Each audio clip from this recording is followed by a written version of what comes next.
Bonjour à toutes et tous et donc merci donc d'être venu à cette table ronde sur le financement de la transition et nous avons avec nous pour réfléchir à cette question qui gratte et qui pourra vous inspirer, chers confrères et consoeurs, quelques idées d'articles et d'entretiens avec nos invités que je présente. Juste à côté de moi, Mireille Martini, donc spécialiste finance durable, senior advisor au Climate Bonds Initiative. Vous nous direz un peu plus ce que c'est. Ensuite, Dorothée Rouzet, vous êtes chef économiste à la DG Trésor hein, à Bercy. Michel Maillat, vous êtes maire de Tramail, commune rurale de Saône-et-Loire. Donc, vous êtes celui qui avait fait le plus long déplacement pour venir, certainement. Donc, commune très engagée dans la transition écologique, dans la décarbonation et dans le réseau territoire à énergie positive. Damien Demailly, directeur général adjoint de l'Institut de l'économie pour le climat, qui nous abonde tous, journalistes, en notes, voilà, qui nourrissent notre réflexion. Et Marion Cohen, directrice de l'association The Other Economy, dont vous nous direz aussi quelques mots. Et Isabelle Coupé-Soubéran, maîtresse de conférence à l'Université de Paris 1, administratrice à l'Institut Veblen, conseillère scientifique, pardon, à l'Institut Veblen, voilà, et qui travaillait sur les questions, entre autres, de politique monétaire et de transition. Voilà. Voilà, avant qu'on démarre, moi je voulais juste vous dire que j'étais bien content que les assemblées générales de l'AJE, ça ne sert pas simplement à parler de rapports financiers, de rapports d'activité, mais que ce soit aussi des temps de réflexion et pour avancer sur, voilà, pour réfléchir, nous donner le temps de réfléchir sur des points chauds de l'activité environnementale. Et je voulais aussi applaudir le fait que l'AG de l'AJE, dans son programme de travail, envisage de faire un séminaire sur l'économie de l'écologie, l'économie écologique.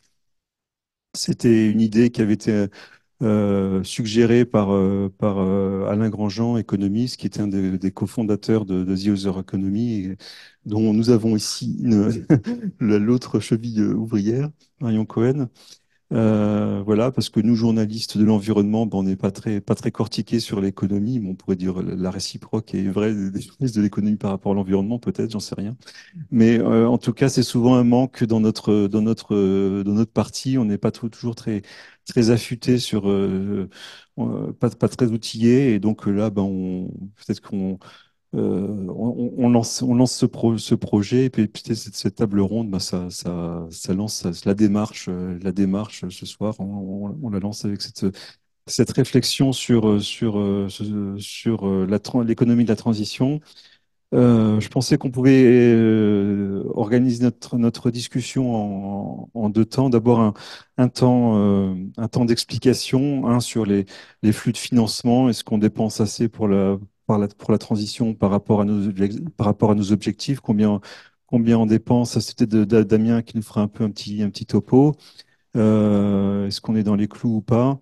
Et Dorothée Rouzet, bah, que fait l'État par rapport à ça? Et qu'est-ce qui se profile dans le prochain budget, dans le prochain PLF? Un peu qu'est-ce qui est sur la table? Si vous pouvez déjà nous donner quelques éléments, puis sur le plus long terme, si on se projette dans les prochaines années par rapport à l'objectif 2030. Ça, c'était un peu pour les questions de cours, j'allais dire.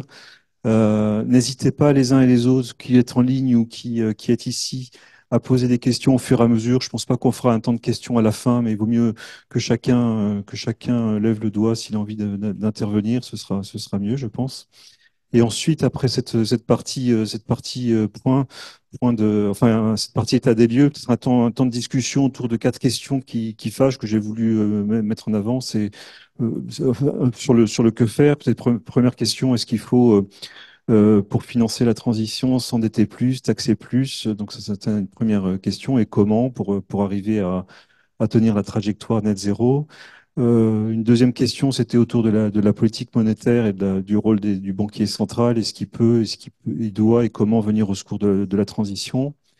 Il y avait une troisième question je voulais mettre sur la table, c'est les collectivités territoriales à qui on demande beaucoup pour financer, est-ce qu'elles ont déjà les moyens elles ont les moyens de décliner la planification écologique à l'échelle locale? Ça, c'est peut-être Michel Maillat qui nous en parlera un peu plus de son point de vue et les autres qui pourront aussi également interagir.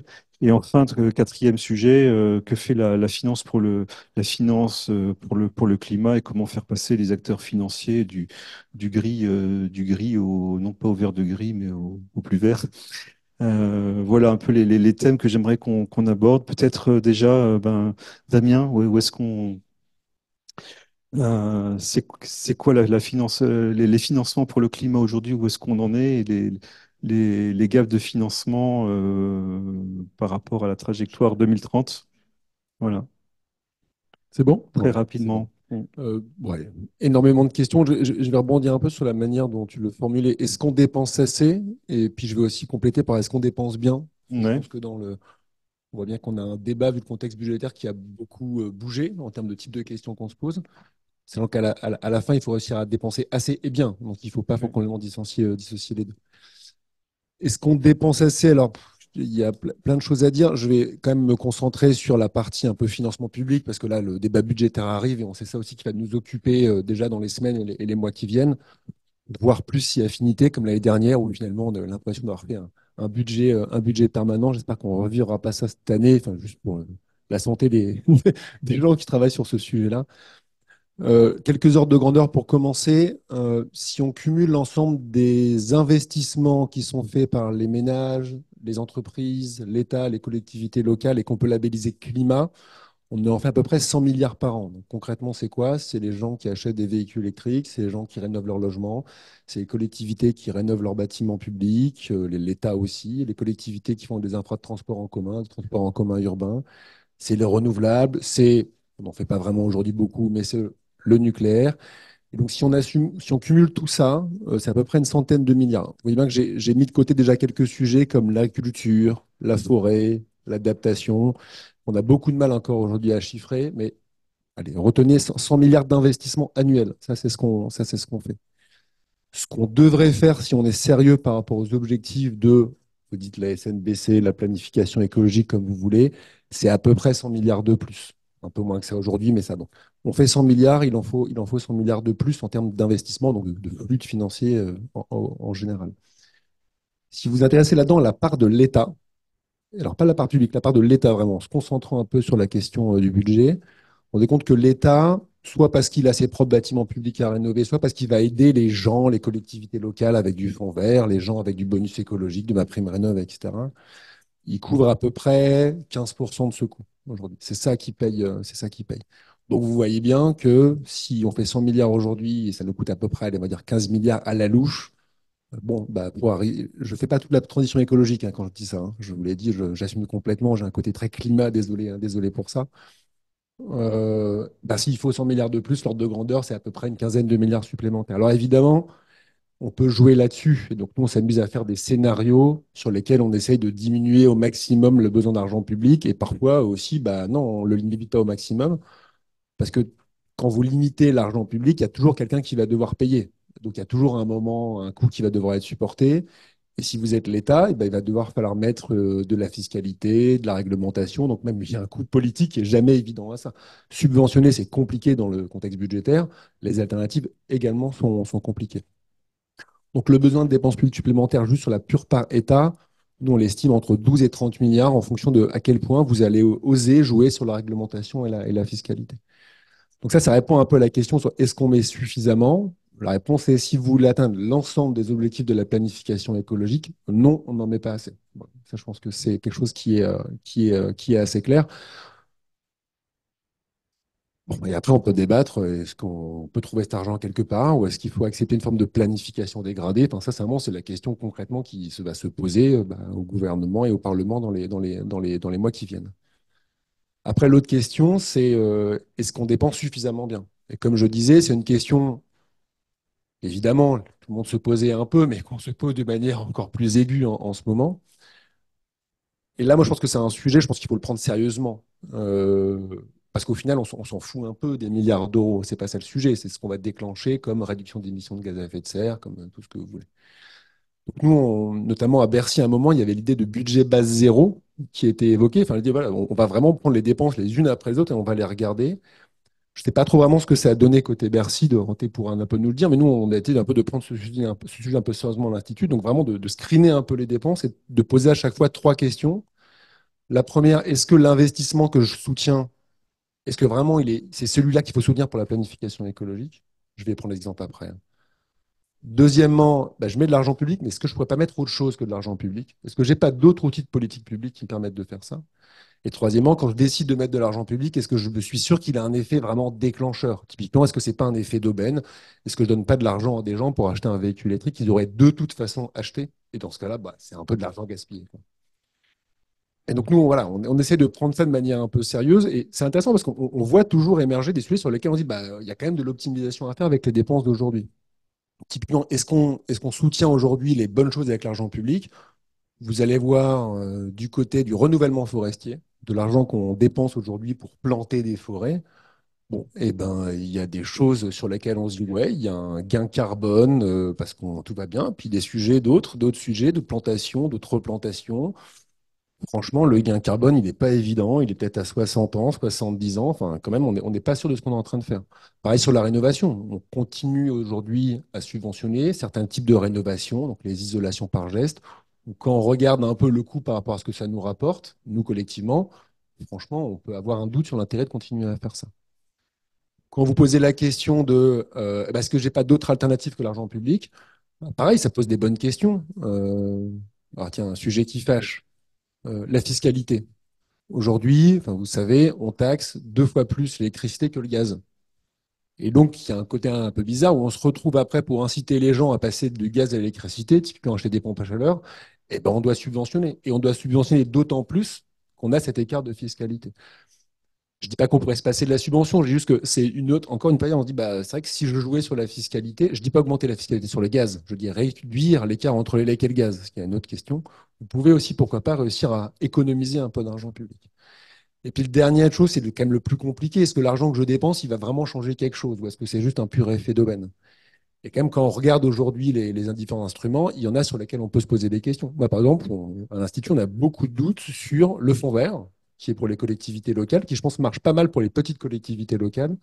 Pour les grandes collectivités locales, on a vraiment du mal à croire qu'à un moment, c'est grâce à cette subvention que, bam, ils sont mis à rénover une école, par exemple. Ça se passe pas comme ça dans une grande collectivité, en fait.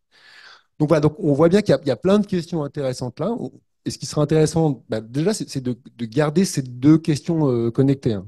Parce qu'on voit bien aujourd'hui, les gens qui posent la question de dépenser mieux, c'est aussi ceux qui aimeraient bien en profiter pour faire des économies. Je pense qu'il faut aussi se poser la question de dépenser mieux, pour aussi voir comment on fait mieux avec ce qu'on a, voir si on a un peu plus, de toute façon, réussir à faire mieux.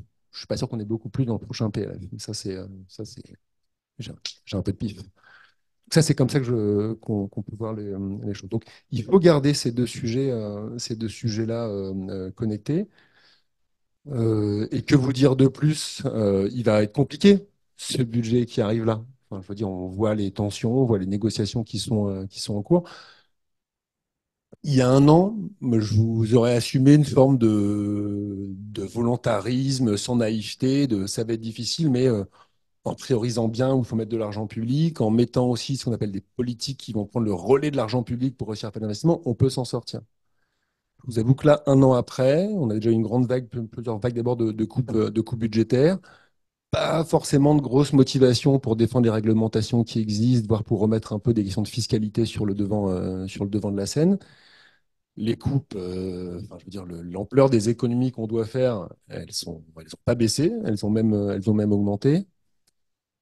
On a eu une promesse en début d'année d'essayer de mieux poser le débat pour un moment mieux prioriser où on met l'argent public. Je ne suis pas sûr que ça ait bien avancé. Et je crains un peu qu'on finisse comme l'année dernière à avoir un peu un PLF, où on fasse un peu, tourner pour être en désaccord, mais des coupes un peu à l'arrache, quoi. Des coupes où on coupe là où ça crée le moins.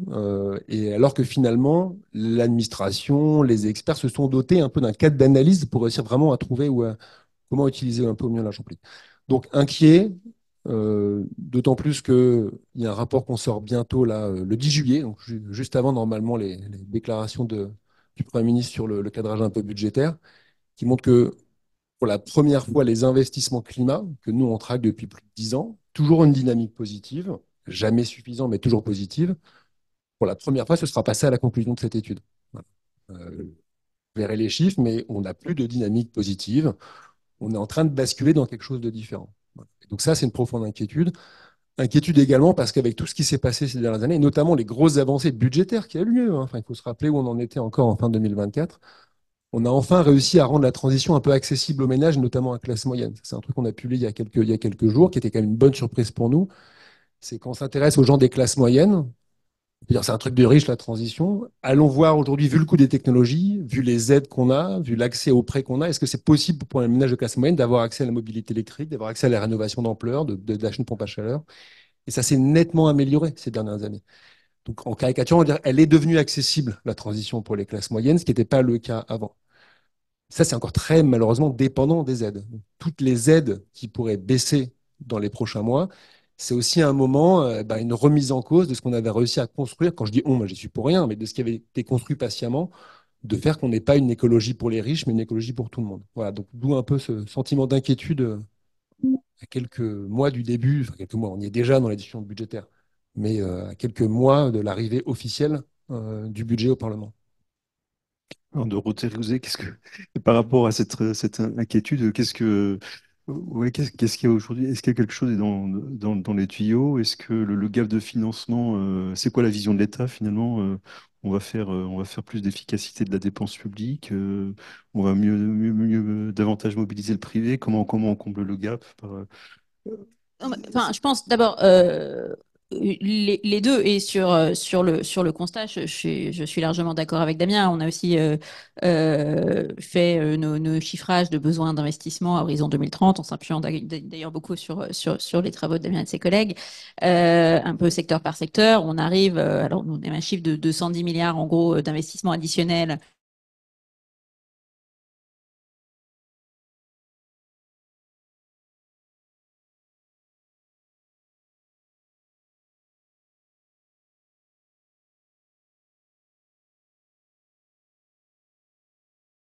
entre 60-70 milliards d'investissements nets supplémentaires à financer entre public et privé.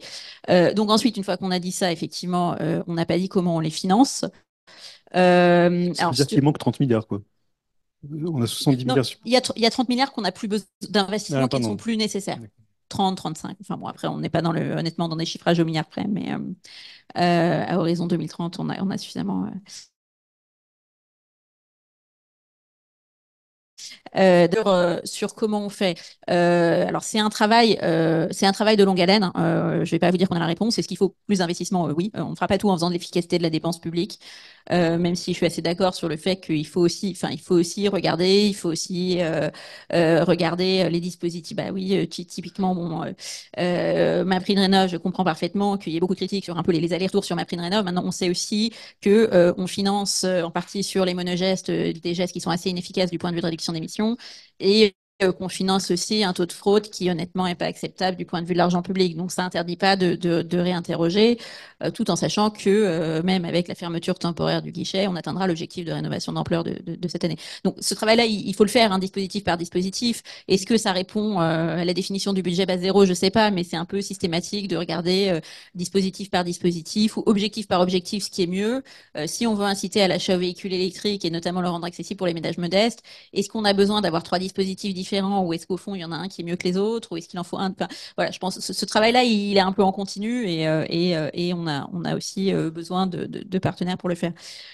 Ensuite, sur le moyen terme, alors l'exercice qu'on a engagé enfin, annuellement, dans la première édition était l'année dernière, en même temps que le PLF, c'est de publier alors, ce qu'on appelle, c'est pas un joli nom, mais la stratégie pluriannuelle de financement de la transition écologique. Ça a l'air très techno comme ça.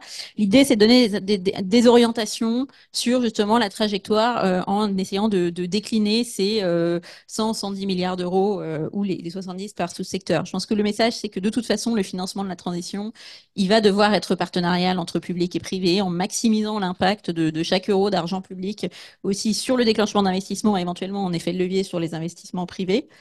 Euh, Du côté de l'État, alors du côté de l'État, je dirais, alors on peut voir, t'as bien dit, bon, il fait 15% du total aujourd'hui. On peut aussi regarder du point de vue par rapport aux investissements totaux de l'État ou public. Il y en a à peu près 20% qui sont des investissements verts, dans le total des investissements publics. Du côté des investissements privés, c'est autour de 13%. Donc on peut aussi se dire que du côté des investissements privés, des entreprises, notamment aussi des ménages en rénovation, il y a peut-être aussi une marge de progression un peu plus rapide sur les prochaines années, ne serait-ce que pour commencer par s'aligner sur la part de l'État et ensuite il faut que les deux augmentent.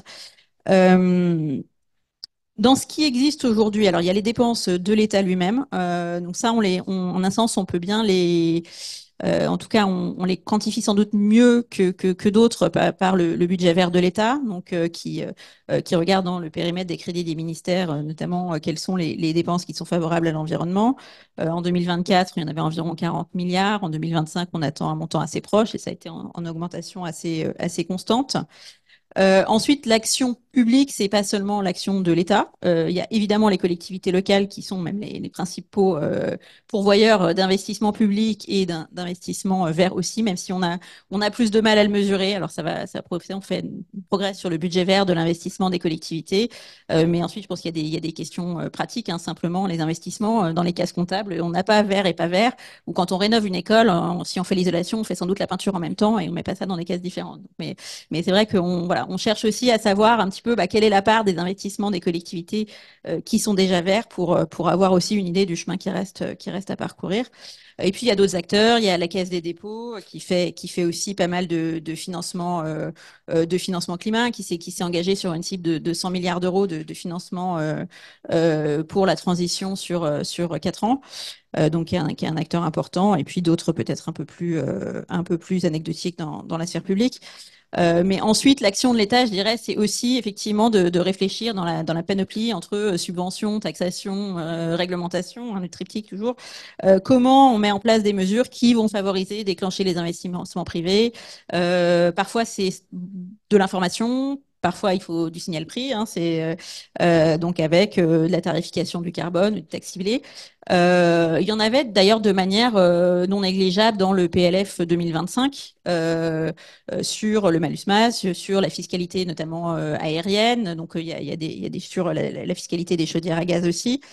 Donc il y a aussi voilà tout ce travail de réfléchir un peu par catégorie de l'investissement. Une fois qu'on sait quels sont les investissements nécessaires par secteur, quels vont être les bons leviers, où est-ce qu'il y a vraiment besoin d'argent public parce que c'est des biens publics essentiels, parce que pour les ménages les plus vulnérables, il y a besoin de cet argent public pour rendre la transition accessible, parce que du côté des entreprises, il y a une perte de compétitivité trop risquée, etc., etc. Donc là où on va vraiment déclencher les investissements ou les rendre possibles. Et puis voilà, un travail sur notamment d'accompagnement et d'incitation des acteurs privés.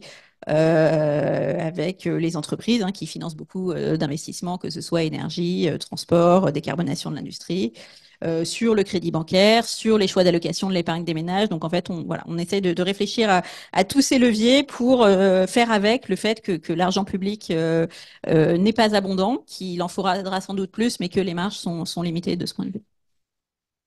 Est-ce que Alors sur le budget 26, pardon, je vous ai pas ouais, répondu ouais, parce que ouais. je peux pas vous dire grand-chose. Il est un peu tôt pour donner des arbitrages, hein, donc j'ai pas complètement contourné le sujet, mais même authentiquement, je n'ai pas les arbitrages moi-même sur le budget 26. Donc évidemment, il y a des pistes de réflexion.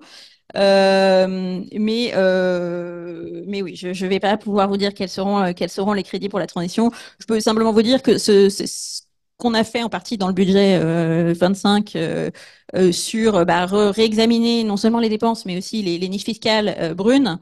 Alors c'est jamais facile hein, parce qu'il y a toujours quand même voilà des acteurs assez forts et assez vocaux derrière les niches fiscales brunes, mais c'est aussi un travail qui se poursuit de manière assez systématique et dans l'idée que plutôt que des hausses transversales de la fiscalité, on préfère déjà aller chercher du côté de la fiscalité écologique, notamment la réduction des niches fiscales brunes pour trouver des recettes pour le budget 26. Donc c'est aussi des choses qu'on regarde, mais les mesures précises du PLF 26, je vous donne rendez-vous dans quelques semaines pour les grandes lignes et en septembre pour les détails. Merci. Est-ce qu'à ce stade, par rapport à ce qui vient d'être dit, il y a des réactions ou des questions des autres panélistes ou de vous qui êtes ici dans la salle ou en ligne? Oui?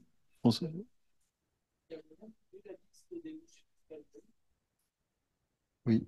Alors, dans le rapport sur le budget vert, alors ce qui est son petit nom, ça doit être le rapport sur l'impact environnemental des dépenses ou du budget de l'État, donc qui est publié avec le budget chaque année. Il y a une partie qui est les dépenses fiscales. Donc, les dépenses fiscales sont incluses dans le périmètre. Donc, vous aurez les dépenses fiscales brunes, les vertes pour certaines, heureusement, mais aussi brunes. Alors, c'est un des chapitres. Je vous dis pas que ça se lit comme un roman, mais c'est publié tous les ans à l'automne.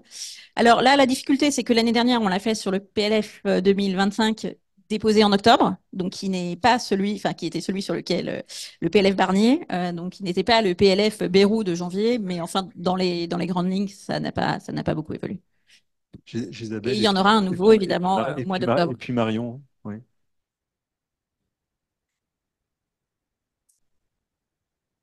Merci. Oui, juste quelques réactions. Moi, je partage en grande partie tout ce qui a été dit. Cela étant, je mettrai un bémol ou j'insisterai sur un point parce que je suis bien d'accord avec l'idée que il faut dépenser mieux. Cela étant, Damien l'a dit au départ, toutes les estimations qui sont réalisées, et en particulier celles de d'I4C, eh bien, sont des estimations à minima, et on ne s'en cache pas, d'accord? Et donc, ce sont des estimations qui font 0 cas de la biodiversité, peu de cas de l'accompagnement sectoriel, et donc L'adaptation. de l'adaptation aussi. Et donc, ça veut dire que vraisemblablement, bah, il nous manque beaucoup plus au niveau de la France que 100 milliards d'investissements supplémentaires.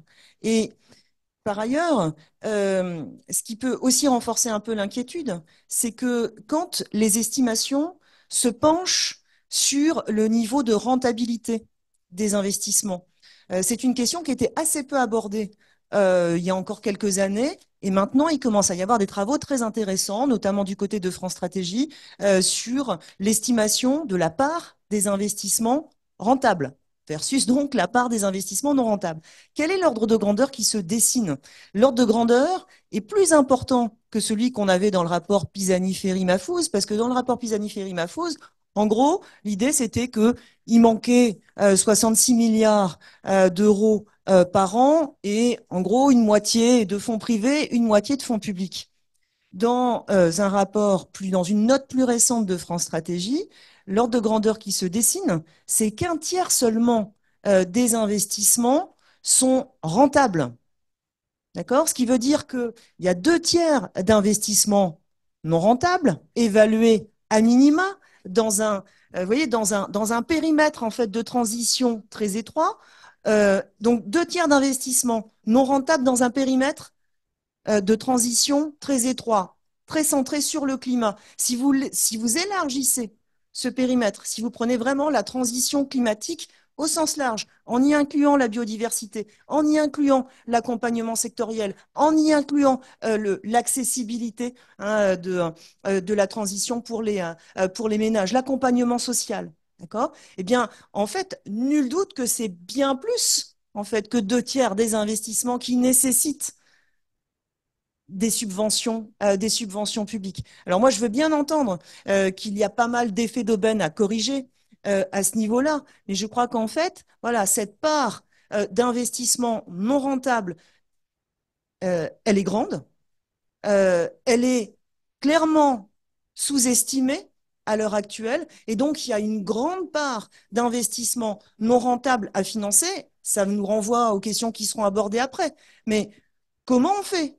Comment est-ce qu'on mobilise les fonds publics pour cela? Et c'est là où, en fait, il va falloir se montrer innovant, à la fois sur le plan budgétaire et sur le plan monétaire, sans opposer les deux types de solutions. Je ne veux pas trop déflorer le sujet, puisque on y revient après. Je voudrais juste insister également sur un point concernant l'inquiétude qu'on partage tous, je pense, sur la dynamique, parce que la dynamique d'investissement croissant dans le vert semble se tasser. Et en fait, si on prend un peu de recul, si on ne regarde pas simplement la situation de la France, mais si on regarde la situation européenne, la situation outre-Atlantique, eh bien, on ne peut qu'être inquiet. D'accord? Donc là, si vous voulez, il y a vraiment, il y a clairement un contexte extrêmement défavorable qui est en train de se dessiner, qui va faire ralentir la transition écologique. Ça avançait pas très vite, mais là, ça va carrément, même pas piétiner, ça va reculer. D'accord? Et juste pour illustrer un peu ce point, on est en plein dénialisme climatique aux États-Unis. La première chose qu'a fait Trump en arrivant, c'est se retirer des accords de Paris. Il l'avait déjà fait lors de son premier mandat. Eh bien, forcément, il le refait avec le deuxième. Que fait la Fed dans le prolongement de ça? Elle se retire du NGFS. On ne va pas lui reprocher s'il n'y a plus d'objectifs climatiques à défendre. NGFS, Alors, le nous ne NGFS, sommes pas économistes. c'est un réseau de banquiers centraux et de superviseurs pour verdir le système financier. D'accord? Donc, ils ont mis en commun leurs travaux, leurs réflexions, leur volonté de contribuer à la transition écologique. Belle initiative. Alors après, il y aurait plein de choses à dire sur l'approche qui est déployée au sein du NGFS. À mon sens, c'est pas la bonne approche, mais peu importe, il y a quand même, il y a la volonté d'agir. D'accord? Donc c'est déjà ça. La Fed se retire du NGFS, ça veut dire qu'il y a une énorme banque centrale, d'accord, qui, au sein du système financier mondial, qui dit clairement que la transition climatique, ce n'est plus son sujet. D'accord? Ça va forcément avoir une incidence sur les autres banques centrales, euh, qui pourtant, eh bien, pourraient être mobilisés bien davantage pour apporter leur contribution à la transition climatique. La BCE est un peu engagée dans ce mouvement-là, mais là encore, je pense on en rediscutera après. C'est une approche particulière et c'est une approche qui va pas très loin. D'accord? Donc, et puis, s'ajoute au niveau européen, et je termine là-dessus, je passe la parole à Marion. Au niveau européen, on est euh, en plein recul en ce qui concerne le pacte vert. Le pacte vert avait, si vous voulez, permis en fait à Ursula von der Leyen, lors de son premier mandat en tant que présidente à la Commission européenne, de trouver un compromis politique, euh, vraiment de stabiliser un peu les choses. Donc le consensus s'était forgé autour de ce pacte vert. Là encore, il y aurait beaucoup de choses à dire sur le pacte vert, sur l'approche qui est une approche finalement très discipline de marché climatique. Cela étant, ça posait les premiers jalons, ça permettait d'avancer. Donc, des exigences d'information extra-financière, le devoir de vigilance, la taxonomie.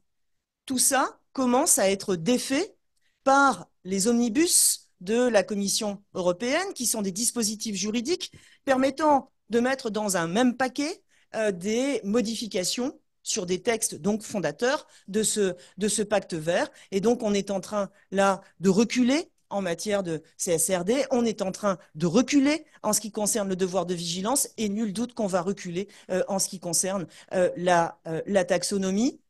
Le grand projet de la Commission européenne, c'est l'Union pour l'épargne et l'investissement dans une approche très marché financier, très mobilisation des fonds privés, avec l'idée qu'il faut relancer la titrisation, qu'il faut alléger la réglementation. Et donc, ça veut dire, si vous voulez, qu'on est dans une phase où euh, non seulement la transition climatique va reculer, mais où en plus on va finalement déréguler complètement. C'est-à-dire qu'on défait le cadre vert et puis on va défaire aussi le cadre financier. Tout ça, sincèrement, ne dit rien de bon pour les mois et les années qui vont suivre. Alors, moi, c'était pour répondre à monsieur sur la question des dépenses fiscales défavorables à l'environnement. Donc, le budget vert, vous tapez budget vert PLF 2025, vous allez tomber dessus. Il y a un super fichier Excel avec toutes les dépenses fiscales défavorables à l'environnement. Donc, comme ça, vous avez tout. J'ai regardé avant de venir parce que j'ai un peu travaillé. Et donc, le budget vert, donc sur le budget Barnier, vous avez à peu près 8 milliards de dépenses défavorables à l'environnement. Et dessus, vous avez en gros 6 milliards de dépenses fiscales. Les dépenses fiscales sont les exonérations d'impôts ou les réductions d'impôts. Donc vous avez 6 milliards de dépenses fiscales sur en gros les énergies fossiles. Donc les baisses de coûts des carburants, selon les différents secteurs. Et je ne sais plus, parce que j'ai pas eu le temps de regarder, mais je crois que le diesel, l'exonération, enfin le fait que le diesel ait un coût moins important que l'essence n'est pas inclus là-dedans. Euh, Mm. non, non, mais si vous voulez des liens, je peux vous les envoyer. Et sinon, Pardon. Alors, le diesel et l'essence, je suis pas sûre, mais si je peux quand même dire il y a une chose qui est importante et qui est pas dedans pour des raisons juridiques, c'est le fait que le kérosène aérien est moins taxé. ouais. Parce qu'en fait, c'est pas une réduction par rapport à un taux normal, c'est pas une niche fiscale, c'est un taux normal qui est plus faible. Mais c'est important aussi en termes de montant. Donc ça, je dirais, ça s'ajoute au milliard en question. De toute façon, ça, c'est un des éléments en économie qui est important, c'est-à-dire que tout est convention. Donc, comme tout est convention, bah, tout est discutable. Et puis, à un moment, il faut trancher. Sinon, j'avais un autre point, je me permets, sur la question de la rentabilité des investissements. Je vous signale une étude qui a été faite par le SGPE. Alors, le SGPE qui, j'espère, va renaître de ses cendres avec son nouveau directeur, enfin, je sais plus, secrétaire général, merci pour le titre. Donc, le SGPE, c'est le secrétariat général à planification écologique qui est placé auprès du Premier ministre et donc qui est une innovation institutionnelle extrêmement importante pour notre sujet. Et donc, il a produit fin 2024 une étude qui est extrêmement intéressante pour pour l'étude des financements des investissements de la transition écologique. Euh, alors, la transition climatique plutôt, parce que ça porte essentiellement sur les investissements climat et que l'adaptation n'est pas comprise dedans. Donc, en gros, ils ont regardé l'ensemble des réductions d'émissions de gaz à effet de serre qui sont nécessaires pour atteindre les objectifs de la SNBC, qui est toujours pas sortie, mais bon, ils avaient quand même qui est toujours pas finalisé plutôt. Donc les objectifs de réduction d'émissions d'ici 2030. Et ils les ont regardés secteur par secteur en fonction de deux critères. Le premier critère, c'est la rentabilité économique de l'investissement par rapport à l'alternative fossile. Et le second critère, c'est la capacité des acteurs à mener ces investissements. Capacité des acteurs, c'est évidemment la capacité financière, mais c'est aussi la disponibilité, par exemple, de compétences. Si vous êtes une entreprise que vous vous lancez dans la rénovation énergétique des bâtiments, puisque c'est l'exemple éternel, si vous n'avez pas de gens qui savent faire ça, ben, en fait, vous n'êtes pas en capacité. Les résultats de cette étude, c'est que un quart des émissions de gaz à effet de serre peuvent se faire via des investissements qui sont à la fois rentables et à la fois non, un quart des réductions d'émissions, évidemment, hein, via des investissements qui sont à la fois rentables et avec des acteurs en capacité de le faire. Un quart, c'est vraiment pas beaucoup, d'autant plus que, comme l'a bien rappelé Isabelle, ça comprend pas la transition agroécologique, ça comprend pas la biodiversité, ça comprend pas le secteur de l'eau, ça comprend pas le secteur des déchets, ça comprend pas l'adaptation, autant de secteurs dans lesquels vous allez avoir une part non rentable encore plus importante. Et par ailleurs, c'est pas beaucoup aussi parce que c'est pas parce que un investissement est rentable et que les acteurs ont les moyens de faire cet investissement qui vont le faire. Typiquement, j'ai besoin de refaire ma cuisine. Si je dois choisir entre refaire ma cuisine et rénover mon logement, même si j'ai les moyens, je vais peut-être choisir la cuisine parce que c'est quand même un peu plus fun. Euh, voilà, bon, pour la suite, je dirais. Bon, Dorothée Rouzet nous a dit que l'argent public était rare, on est d'accord. Isabelle nous a dit qu'il y avait beaucoup d'investissements qui étaient pas rentables et qui étaient nécessaires. Damien nous a dit que on ne comptait pas dans ces chiffres beaucoup de choses.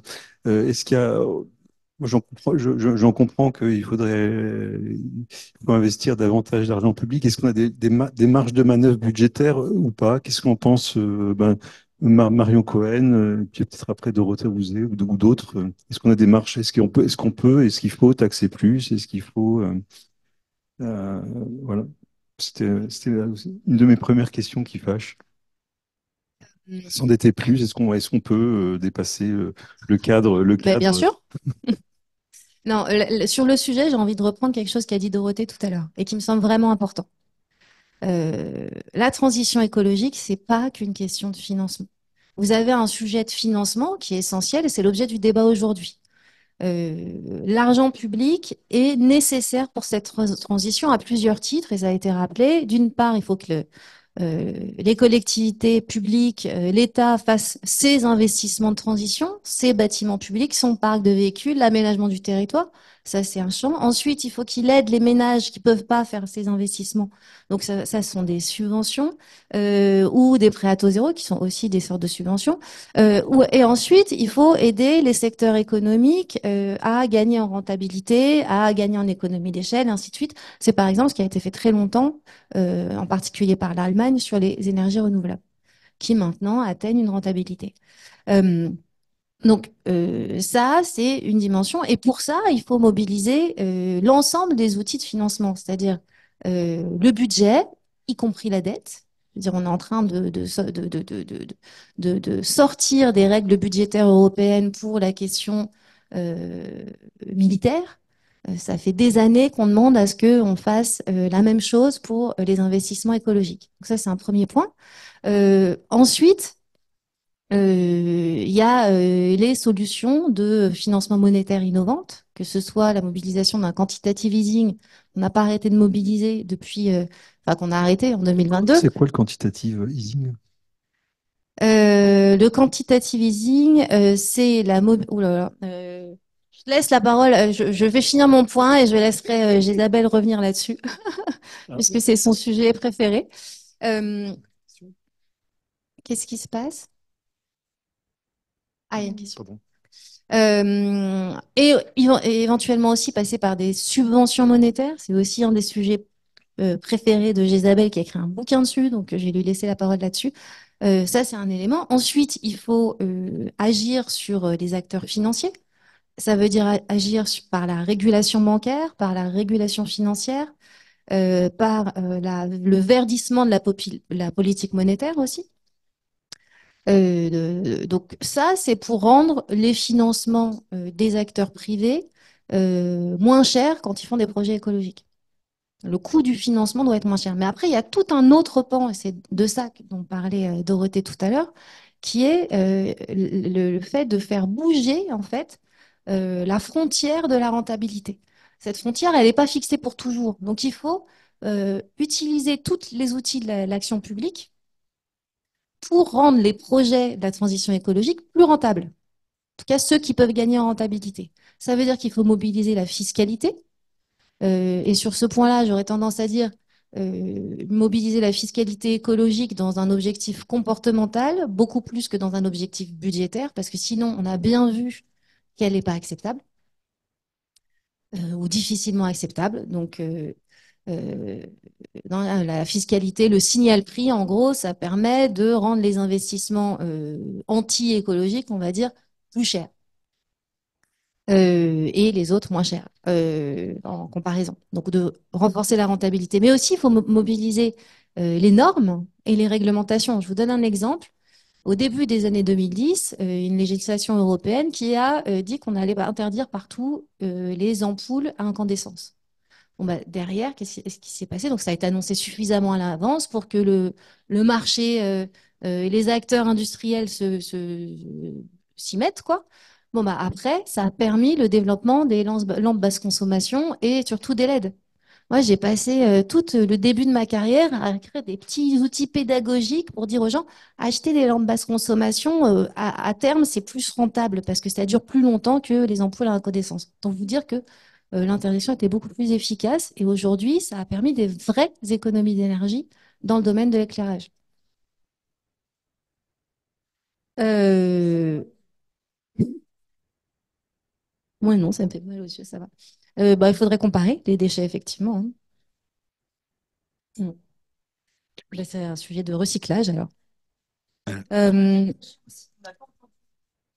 Oui, je vais lui donner la parole.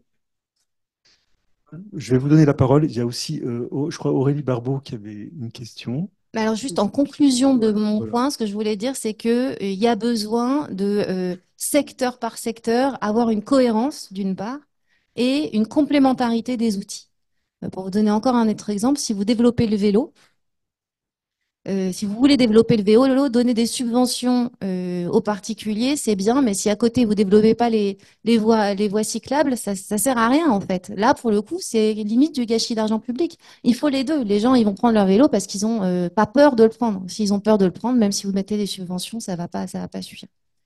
Je laisse Aurélie, si t'as une question, est-ce que Oui, tu veux la poser ouais. maintenant et après, je vous donne la Bonjour. Il y parole.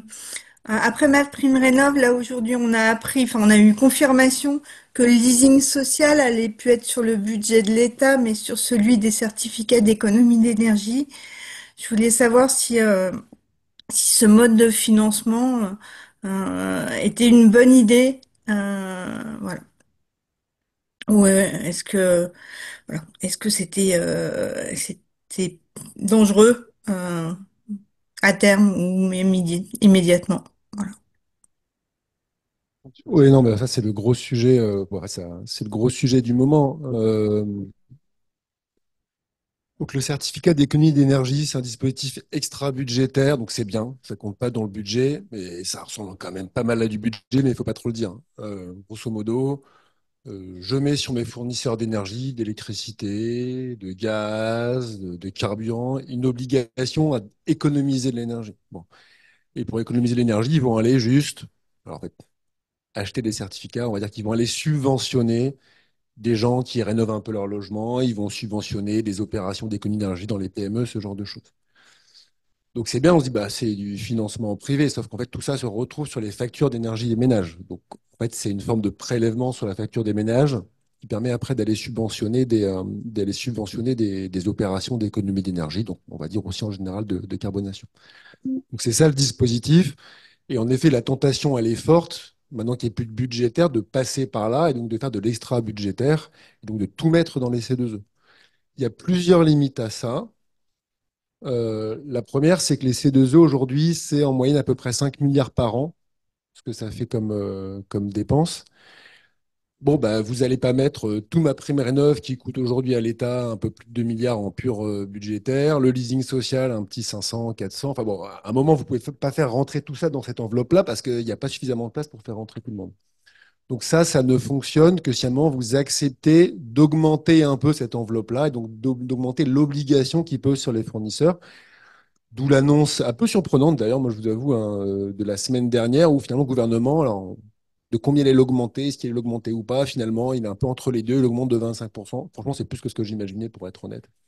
Donc, la première limite à ça, c'est encore faut-il qu'il y ait de la place pour tout le monde. Parce que tout le monde aujourd'hui a envie d'aller dans la CESE, ou en tout cas, tous les gens qui veulent réduire le budgétaire veulent le mettre dans la CESE. Ça, c'est le premier problème. S'assurer de la cohérence de tout ça. Faut qu'il y ait suffisamment d'argent et qu'on ne nous vende pas les C2E pour tout sauver et à la fin, il n'y aura pas de place pour tout le monde. Le deuxième sujet, bon, il y en a trois, mais je vais aller vite. Le deuxième sujet rapidement, c'est un marché, hein. Donc ça veut dire que le prix des C2E, le prix de la subvention, tout, c'est pas facile. Pour mettre un peu plus d'argent sur la rénovation, on invente des coups de pouce, on va valoriser un peu plus cette action-là. On va dire, bon, en fait, toi, cette rénovation, tu fais 10 d'économie d'énergie, mais je vais dire que tu en vaux 20. Comme ça, il y aura plus d'argent pour toi. Bon, moi, je suis pas un pur économiste libéral, vous l'aurez peut-être vu, mais à un moment quand même, de manipuler à ce point-là le marché, on dit que ça devient un peu bizarre, cette histoire-là. Et le vrai problème que j'y vois, moi, c'est que si à un moment, vous mettez tout sur ce dispositif-là, c'est-à-dire qu'imaginez demain, vous voulez augmenter l'aide que vous donnez aux gens pour changer de véhicule, pour rénover leur logement, etc. Pour le faire, vous n'avez plus qu'une solution, augmenter les prix de l'énergie. Politiquement, c'est mort. Enfin, je ne vois pas comment vous gérez ça. Vous indexez l'aide que vous donnez aux gens sur la facture, sur une hausse de la facture. Ça devient politiquement extrêmement compliqué. Je rajoute encore un quatrième point maintenant. Donc, il y a plein de choses qui doivent partir potentiellement dans les C2E. Il y a un débat sur une petite partie de ma prime rénov. Là, le leasing social, c'est acté. Il y a un débat autour du bonus écologique ou de ce qu'il en reste. Moi, je trouve ça quand même génial. Le bonus écologique, à la base, donc c'est quoi? C'est Borloo, bonus-malus. C'est ça l'idée. Je vous taxe les véhicules polluants et je vous donne de l'argent pour les véhicules qui polluent moins. Franchement, en termes de com, d'explication, ça marche bien l'affaire du bonus-malus. Depuis quelques années, on a beaucoup réduit le bonus. Par contre, on a continué à augmenter le malus. Aujourd'hui, on a un malus qui doit faire, je sais pas, 1 milliard, 1,5 milliard, plus d'1 milliard, on va dire. Et on a un bonus qui aujourd'hui est autour de, allez, moins de 500, etc. Donc, on commence à un peu avoir ce petit problème-là. Et là, vous allez faire payer le bonus par la facture d'énergie des gens. Donc, on a inventé le bonus, malus, malus. C'est-à-dire que je te donne de l'argent. Voilà. Donc, enfin, moi, franchement, ils sont en galère. Enfin, je veux dire, c'est compliqué la situation actuelle. Je veux dire, ils sont en galère. Moi, je vois bien la situation dans laquelle on est. C'est ça qu'on en arrive dans des situations. On est en train de faire un peu ce genre de bidouillage.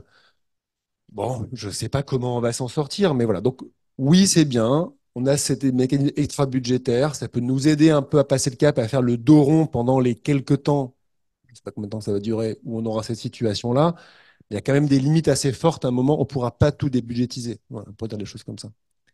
Valérie, est-ce que après Dorothée vous pourrez répondre sur les C2E, puis après je pense qu'on pourra parler des collectivités territoriales, du financement de la transition et puis Alors, des oui, acteurs non, financiers. je voulais juste pas sur les C2E, dont j'ai pas grand-chose de plus. Je connais pas le sujet dans assez de détails. Non, je voulais juste réagir un tout petit peu sur le point précédent, simplement sur les questions de rentabilité, parce que je pense qu'il faut pas regarder la rentabilité des investissements de manière complètement statique et figée. C'est quelque chose qui peut évoluer, qui dépend. Alors, dans le temps, déjà, des technologies, hein, c'est bête, mais le prix des batteries électriques, il baisse quand même assez vite. Donc, enfin, la rentabilité aujourd'hui n'est pas forcément la rentabilité dans 2, 3, 5 ans. Et puis, alors nous, on a aussi pas mal travaillé dessus. On a fait un rapport qui couvrait, qui essaie de couvrir l'ensemble des enjeux économiques de la transition climatique au début de l'année, et notamment sur les aspects transport, logement. On a pas mal regardé les sujets de rentabilité. Euh, ça s'influence, c'est-à-dire que la rentabilité d'un investissement, si vous utilisez un autre levier que la subvention, enfin, c'est pas parce que l'instrument n'est pas rentable qu'il faut subventionner. Je vais plutôt le dire comme ça. Si, en fait, si on augmente le niveau de tarification du carbone, des investissements pas rentables deviennent rentables. C'est un peu le principe, même. C'est comme ça que c'est le plus efficace. Alors, ça soulève des enjeux d'acceptabilité forts, mais c'est le principe.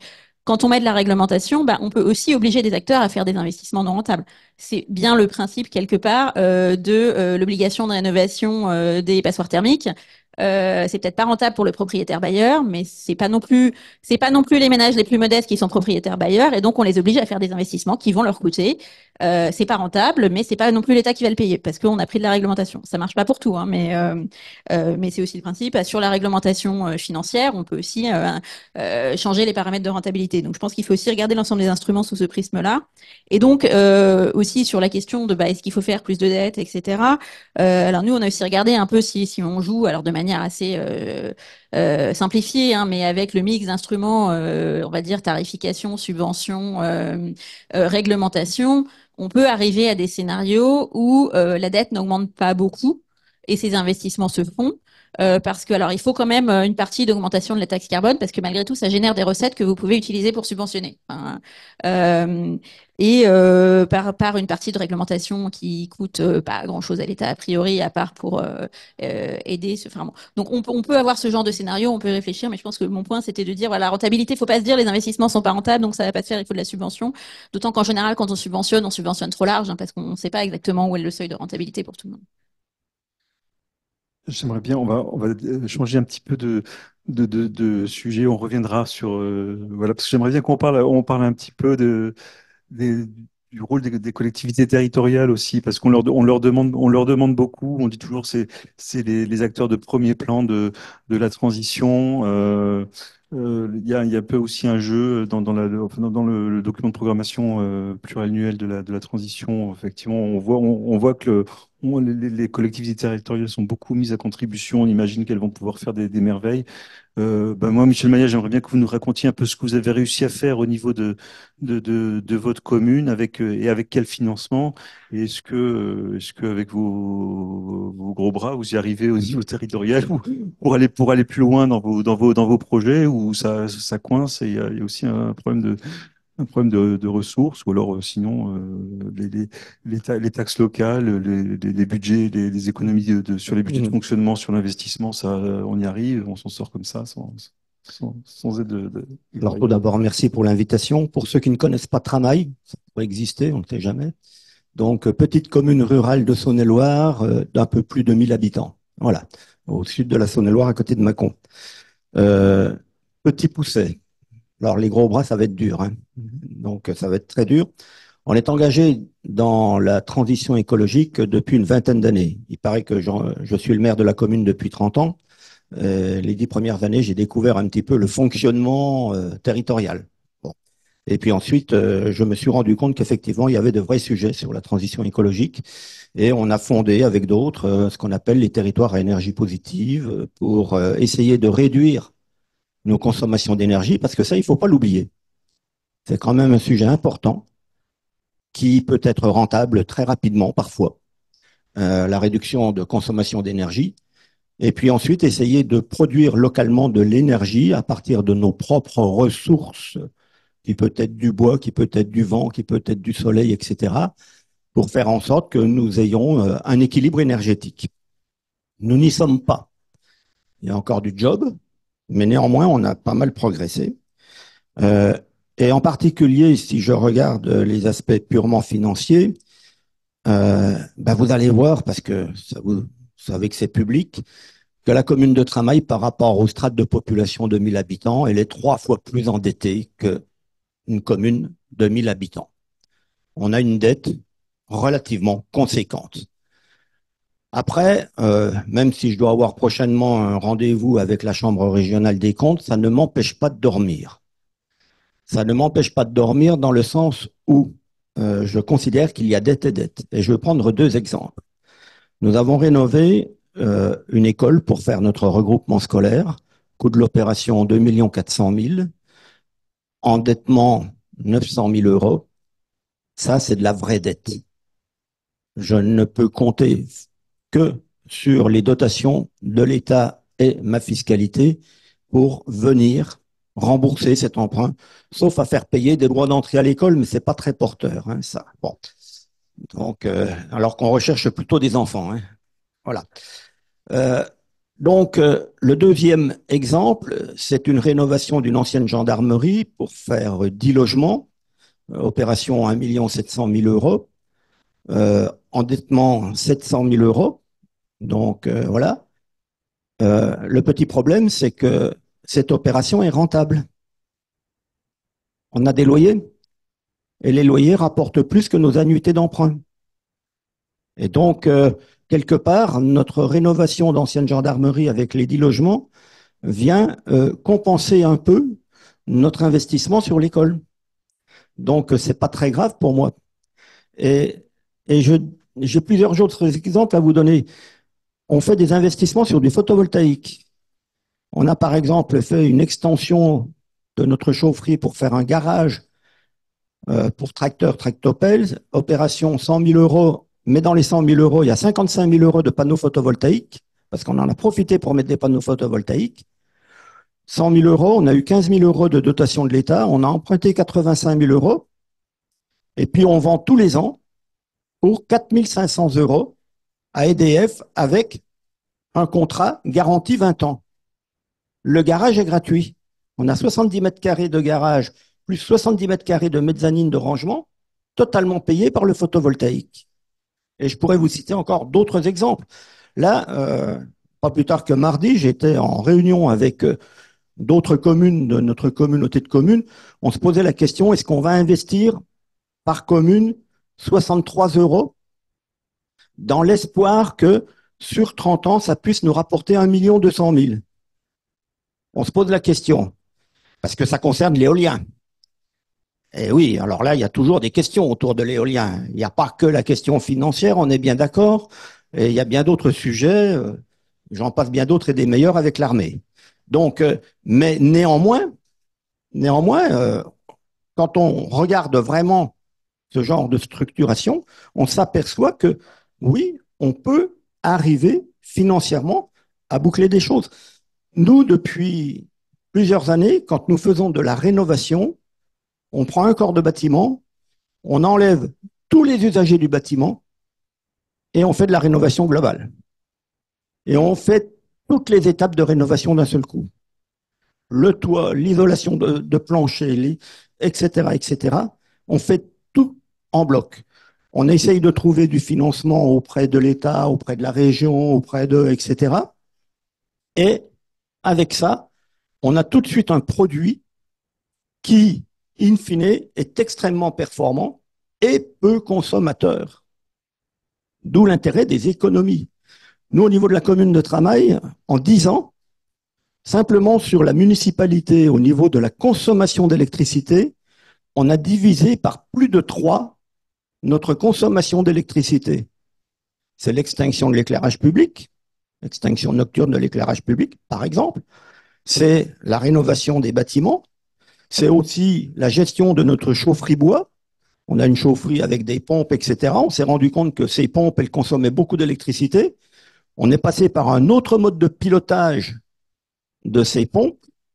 Et simplement en changeant le mode de pilotage des pompes, on a divisé par 2 la consommation d'électricité de notre chaufferie qui alimente l'EHPAD, tous les bâtiments municipaux, une 60aine de logements de particuliers. Chaufferie alimentée en bois énergie par les déchets de bois d'une scierie située à 4 km de Tramail. Donc, je dirais, on est relativement vertueux en termes émissions CO2, etc. Et on arrive, je dirais, à boucler des choses. Alors, après, il y a des sujets. Hein. On est en train de faire, parce qu'on n'a pas froid aux yeux, on est en train de faire une école supérieure en économie sociale et solidaire. Voilà, puisque, en fait, on avait fait un regroupement d'écoles, donc il nous restait un relais scolaire, entre guillemets. Et donc, on a dit, allez, on fait une école d'enseignement supérieur. Un petit sujet de 3 millions d'euros de rénovation, quoi. Bon an, mal an, là, depuis 15 ans, hein, au niveau de la commune de Tramail, c'est à peu près 1 000 euros par habitant, par an, investis dans la transition écologique. Essayez de faire le ratio sur la France pour voir ce que ça pourrait donner. Voilà. Donc, c'est quand même, voilà. Et donc, là, on a un petit sujet de 3 millions d'euros. Et il faut un petit peu faire comprendre aux services de l'État que oui, c'est bien de nous donner des subventions, mais s'ils pouvaient aussi nous faire grâce de la TVA, alors qu'on est en train de faire de l'enseignement supérieur, qui est justement, me semble-t-il, une des prérogatives de l'État, ça serait pas mal. Alors ça y est, on a enfin obtenu le fait qu'on va avoir la compensation TVA sur ce projet. Mais ça n'a pas été immédiat. Hein. Il a fallu se battre. Donc, je dirais, ce sont tous des sujets avec lesquels on est confronté au quotidien. Et, ma foi, on essaye d'avancer comme on peut. Alors, je regarde un tout petit peu. Je crois que je vous ai dit à peu près tout. Une dernière remarque, 1000 habitants, donc on fait partie des communes rurales. L'Association des maires ruraux nationale a, en 2023, fait ce qu'on a appelé le grand atelier. Ça a consisté à réunir pendant 5 week-ends à Paris une centaine de maires de toute la France. Toujours les mêmes. Hein. Attention, ce n'était pas des chaises tournantes, c'était toujours les mêmes qui venaient pendant les 5 week-ends pour réfléchir sur la transition écologique. Et on est arrivé à certaines conclusions du style, la transition écologique va passer par la ruralité. Je vous ai parlé d'éoliennes. On va peut-être pouvoir mettre des éoliennes chez nous. J'imagine mal des éoliennes sur le champ de Mars. On est à peu près d'accord. Et pourtant, l'urbanité va consommer plus que la ruralité.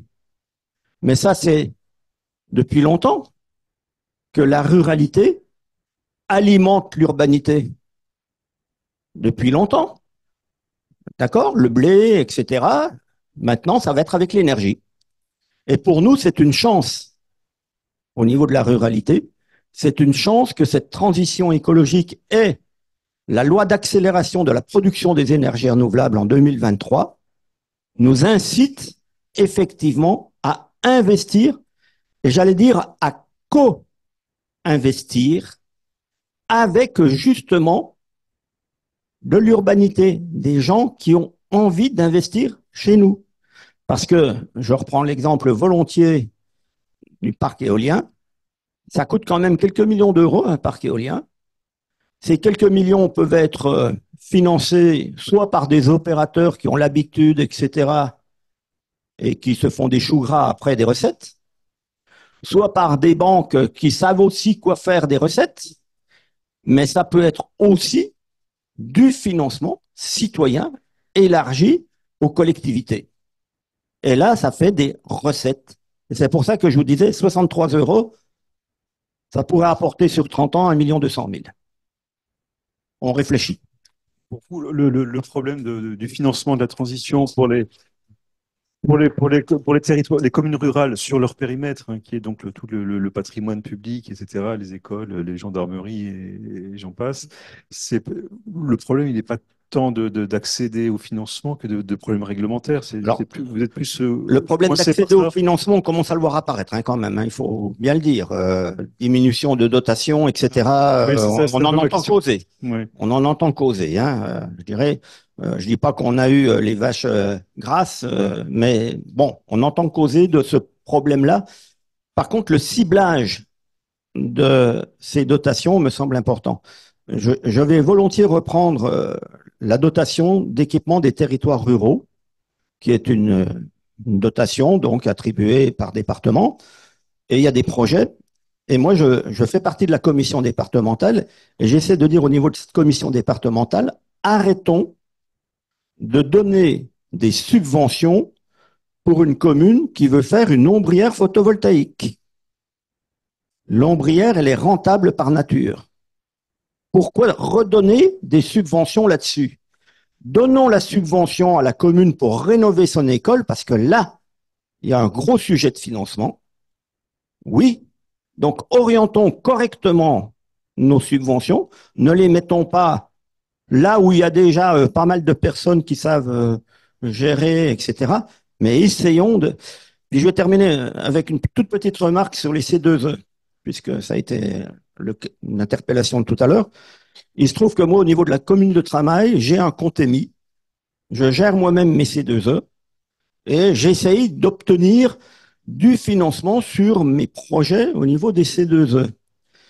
Je reprends volontiers l'exemple de l'ancienne gendarmerie, 1 700 000 € de travaux lourds de rénovation extérieure, etc. Enfin, vraiment, je pense que en termes de C2E, on avait pas mal de fiches à remplir.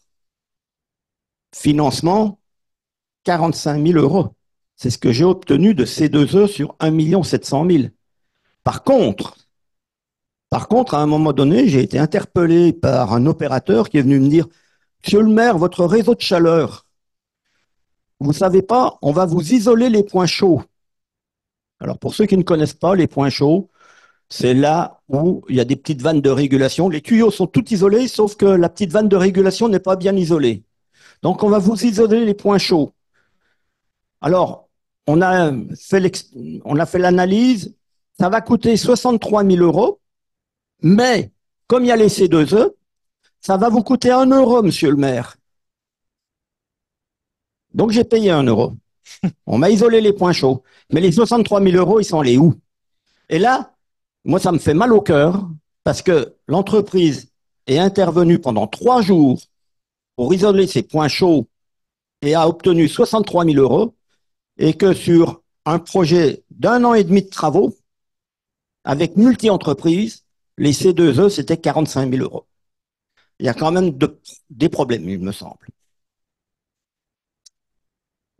Est-ce qu'il y a des questions? Bah oui, alors Valérie, et puis vous? Oui, toi? Question pour mettre de la complexité, il y en a pas assez. La simplification administrative, je la fréquente tous les jours. Hein. Je ne suis pas sûr d'avoir compris comment allait être conjugué le TS2 et les C2E. Le TS2, c'est-à-dire? C'est le futur système européen de taxation carbone des combustibles et des carburants fossiles. Alors, joker, puisque je ne connais pas le sujet, donc peut-être que d'autres peuvent. L'articulation avec les C2E, là, je sais pas. Normalement, en général, quand vous posez une question sur l'ITS2 au Trésor, tout le monde part. C'est pas sympa de faire ça à Dorothée. Non, il n'y a pas, il y a pas d'articulation. Enfin, en fait, il y a pas, il y a, enfin, si, le sujet, ce qu'il y a, c'est qu'on a plein de mécanismes qui sont en train de s'empiler, qui viennent d'un truc européen, et qu'à un moment, on a un truc qui devient illisible et un peu indigeste, et donc tout le monde commence à s'inquiéter de ce que ça veut vouloir dire. Donc, il n'y a pas d'articulation, juste on est en train de cumuler les choses pour plein de raisons différentes. Et on pourrait revenir. Attends, juste quand même faire un petit, parce qu'on parlait collectivité, ça m'intéresse aussi. Enfin, on a une équipe qui bosse sur les collectivités chez nous. Je pense que c'est hyper intéressant ce que vous en racontiez aussi, notamment sur parfois les aides qui sont faites. C'est un exemple d'internaute tout à l'heure, enfin, que Dorothée aussi donné sur. Parfois, il y a des choses qui sont rentables et pourtant on donne un peu des aides. Donc, je pense que dans la discussion, enfin, projet de loi de finances, collectivité et climat, on aura les articles sur le fonds vert. Voilà. Donc là, vous allez vous intéresser à l'action des fonds. Attention à ne pas juste parler de la question des montants, de combien, de ça a monté, ça a baissé. C'est ce qu'on a eu l'année dernière avec cette espèce de sketch génial des socialistes qui ont mis tout leur poids politique sur le fonds vert pour obtenir une hausse qui en fait était une baisse, mais en plus qui était rebaissée derrière parce qu'on a tout gelé ce qu'on leur avait donné. Enfin, à Bercy, je connais des gens qui rigolent encore de ce petit sketch-là. Donc, parlons des montants, mais surtout parlons de comment on distribue cet argent-là. Quelle est la méthode de gouvernance? Est-ce que c'est le préfet qui décide? Est-ce qu'on aide un peu en fonction? Enfin, il y a tout un sujet beaucoup plus compliqué que juste de s'amuser à commenter les milliards. Et je pense que ce sera important d'avoir cette discussion-là. Le milliard en l'occurrence, enfin le milliard et quelques. Voilà, donc je pense que c'est important d'avoir ça. Et deuxièmement, la question notamment sous l'angle climat, collectivité, le sujet, oui, il y a le fonds vert, il y a potentiellement des grandes discussions sur des fusions, des dotations, de verdissement. On verra où est-ce que ça va tout ça. Mais surtout, en fait, c'est en train de se jouer maintenant. En fait, c'est la question de la conférence financière des territoires qui est en train d'avoir lieu, qui va finalement déterminer qu'est-ce qu'on demande aux collectivités en termes de réduction du déficit. Et en fait, c'est ça qui est le truc qui va être le plus important. Parce que augmenter votre investissement climat dans une dynamique, dans un investissement local qui stagne ou qui baisse, ça va pas être possible. Ça va être extrêmement. Alors, la dynamique récente, c'est plutôt une dynamique. Alors, la dynamique, pour l'instant, c'est de la dynamique, c'est l'investissement global qui augmente. On arrive un peu en fin de mandat, donc on va voir un peu ce qui va se passer. La part climat dans ces investissements augmente. C'est des choses qu'on a pu traquer. Ça, c'est vraiment les très bonnes nouvelles. Mais tout ça marche parce qu'il y a une forme de redirection que font les collectivités vers les dépenses climat. C'est une très bonne chose. Mais ça marche aussi parce que vous avez une dynamique d'investissement qui est positive. Et donc, finalement, ce cadrage macroéconomique-là, finalement, il est quasiment plus intéressant. Donc, le débat autour du projet de loi de finances pour les collectivités et le climat, c'est peut-être un peu le fond vert à tout ce qui va se passer. C'est aussi quel est l'effort général on va demander aux collectivités. Je ne dis pas qu'il faut rien leur demander, hein. Juste que c'est là que ça va se jouer, autant, voire plus que sur la question du fond vert. Monsieur le maire, euh, vous avez insisté surtout sur les investissements dans la transition énergétique qui sont pas facilement, mais qui sont potentiellement rentabilisables.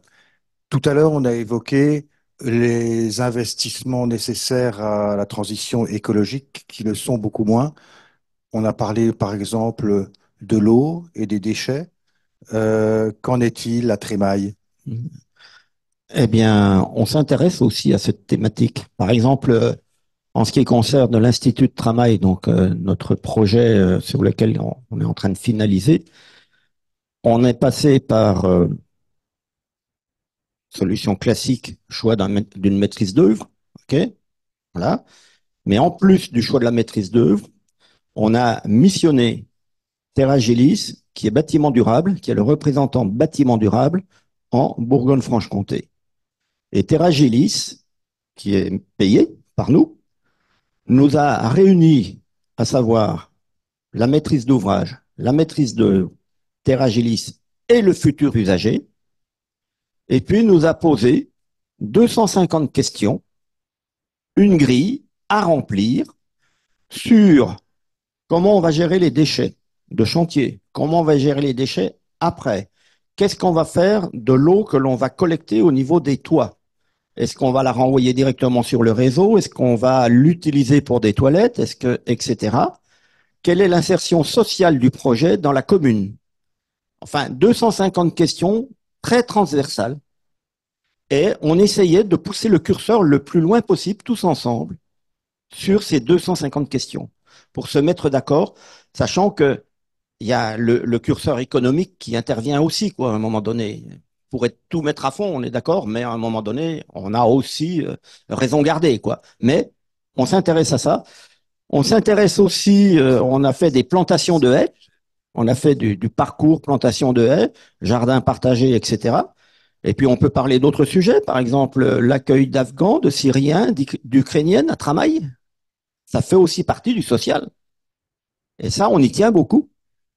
On a parlé tout à l'heure, vous avez évoqué l'absurdité de subventionner des ombrières et donc de la question de l'allocation de l'argent public.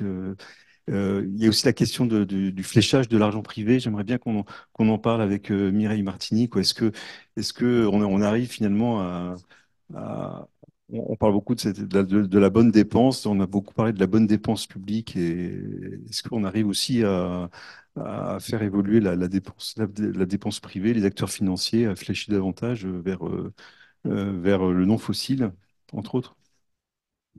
Alors, merci pour la question et merci pour l'invitation. Donc, moi, je travaille pas du tout sur les questions de finances locales. J'y connais rien. Voilà, je vais dire des bêtises et je le regrette parce que quand je vous entends, je vois bien qu'il se passe beaucoup de choses et je suis assez d'accord avec vous sur le fait que c'est peut-être là que ça va se passer. Et en tout cas, il est absolument indispensable de prendre en compte ce qui se passe dans la réalité des territoires et non pas dans les scénarios bas carbone qui ont leur mérite, mais qui ne peuvent pas être que ça. Donc, moi, je travaille plus sur les marchés de capitaux et plutôt internationaux, donc un peu à une échelle différente, complémentaire. Bon. Donc, ce que je voudrais dire, c'est que quelqu'un a mentionné, je me souviens plus qui c'était de vous, peut-être Jézabel, que il y avait un recul, notamment évidemment du côté outre-Atlantique. Euh, alors, j'ai envie de dire que il y a un recul, mais il est peut-être c'est plutôt peut-être un changement de. J'ai envie de dire qu'il y a une période qui est en train de se terminer et j'espère bien qu'il y en a une nouvelle qui s'ouvre. Et de toute façon, ça va être indispensable.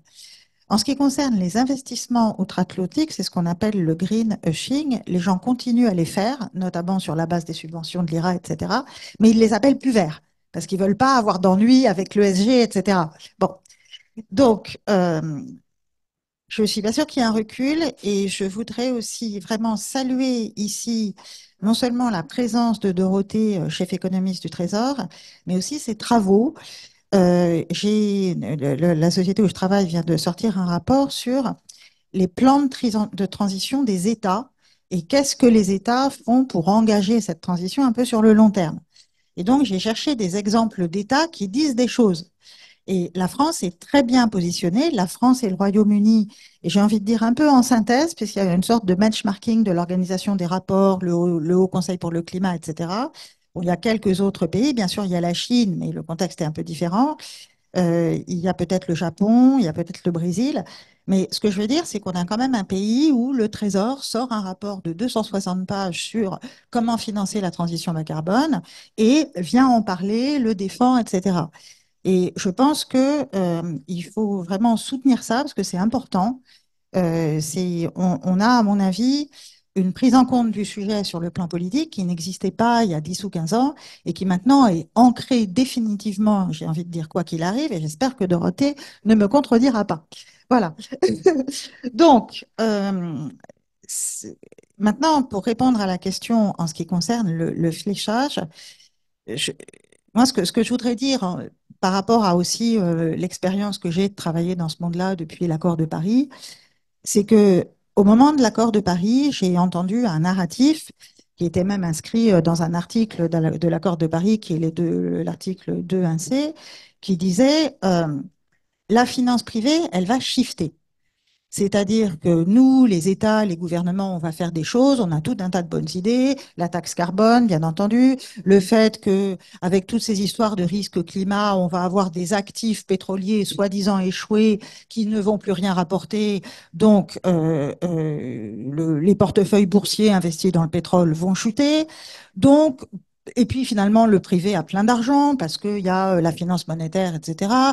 Il y a plein d'argent dans les gestions, il y a plein d'épargne.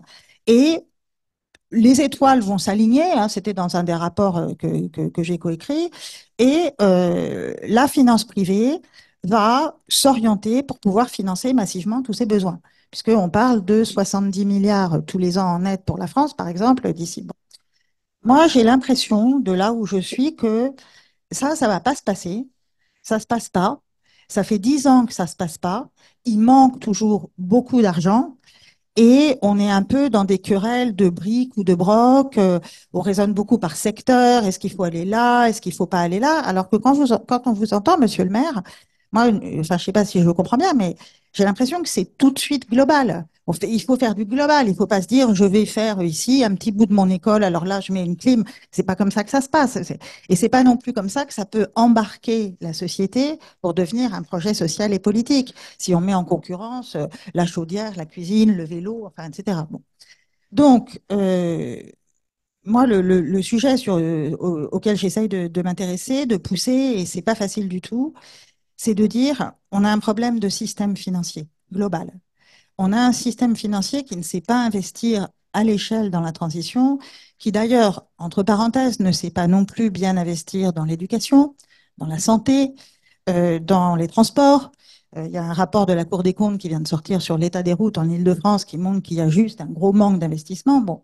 Donc finalement, peut-être un système financier qui investit beaucoup dans la finance, beaucoup dans la finance papier, parce qu'il y a des masses d'argent qui s'investissent dans tout un tas de choses, et la technologie, et les data centers, et bon. Mais ça, c'est encore des choses concrètes, mais il y a même toute une partie de la finance qui fait du trading pur. Donc, et qui fait ceci dans des conditions très rentables. Ce qui fait que quand vous pouvez gagner très facilement, je sais pas, moi, 30% par semaine en investissant dans les cryptos, l'affaire macroécologique, je veux bien, mais à l'échelle, ça va être peut-être difficile. Donc, tout ça pour dire que le moment est peut-être venu de réfléchir à comment est-ce qu'on pourrait changer le système financier pour clairement, pour répondre à la question du fléchage, le diriger et l'encadrer, parce que c'est bien ça, c'est bien de ça qu'il s'agit, sans nécessairement tomber dans la planification soviétique. Il s'agit bien évidemment pas du tout de ça. Ça, on a vu ce que ça avait donné et c'est clair qu'on n'en veut plus. Mais plutôt pour revenir, enfin, ça peut pas se passer non plus comme ça, mais il faut se souvenir qu'en France, pendant les 30 Glorieuses, jusque dans les années 80, on a fait des taux d'investissement énormes. On a fait un aménagement du territoire énorme, avec un vrai projet social qui était de, par exemple, électrifier la France et la rendre automobile.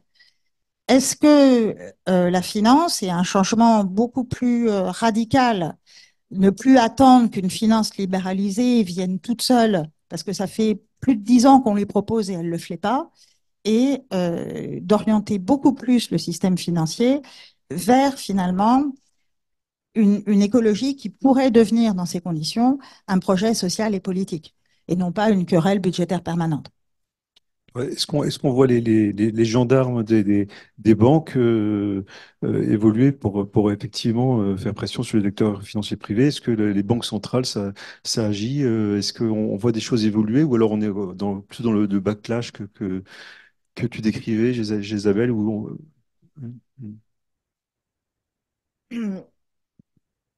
En vous écoutant, quand même, moi, ce que j'entends, c'est en gros, pas de recul, pas de problème de financement.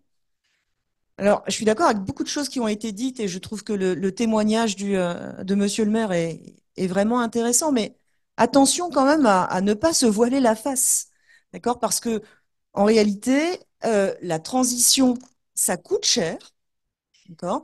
Donc, on peut vouloir dire, mais la frontière entre le rentable et le non rentable est mouvante. On peut rendre plein de choses rentables. Mais en fait, si on ne décide des investissements qu'à l'aune de leur rentabilité, eh bien, la transition, on ne la fera pas. D'accord. Donc, attention à ça.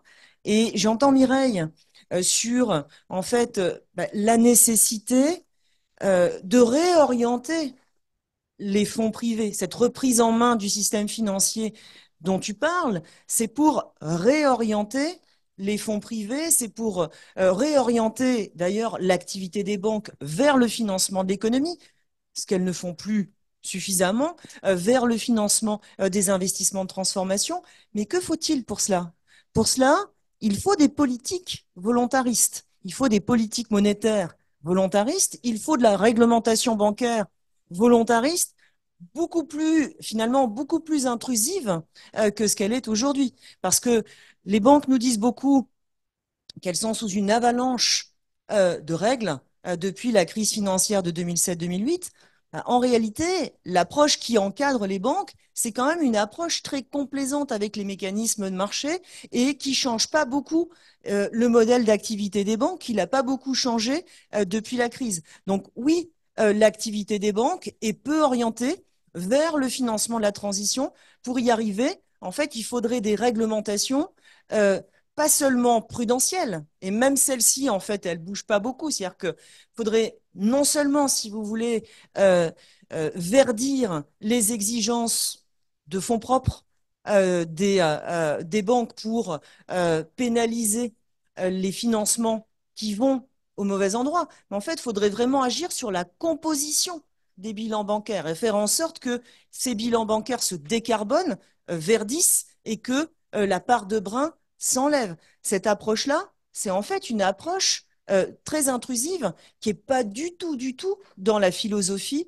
des autorités de supervision aujourd'hui. Les autorités de supervision aujourd'hui, elles sont d'accord pour mettre en place des normes prudentielles qui contrarient pas beaucoup le marché. Elles laissent le marché du crédit se développer comme bon semble aux banques, d'accord? Et donc, où ça va? Il y a surtout du crédit immobilier, pas tellement du crédit à la transformation des entreprises.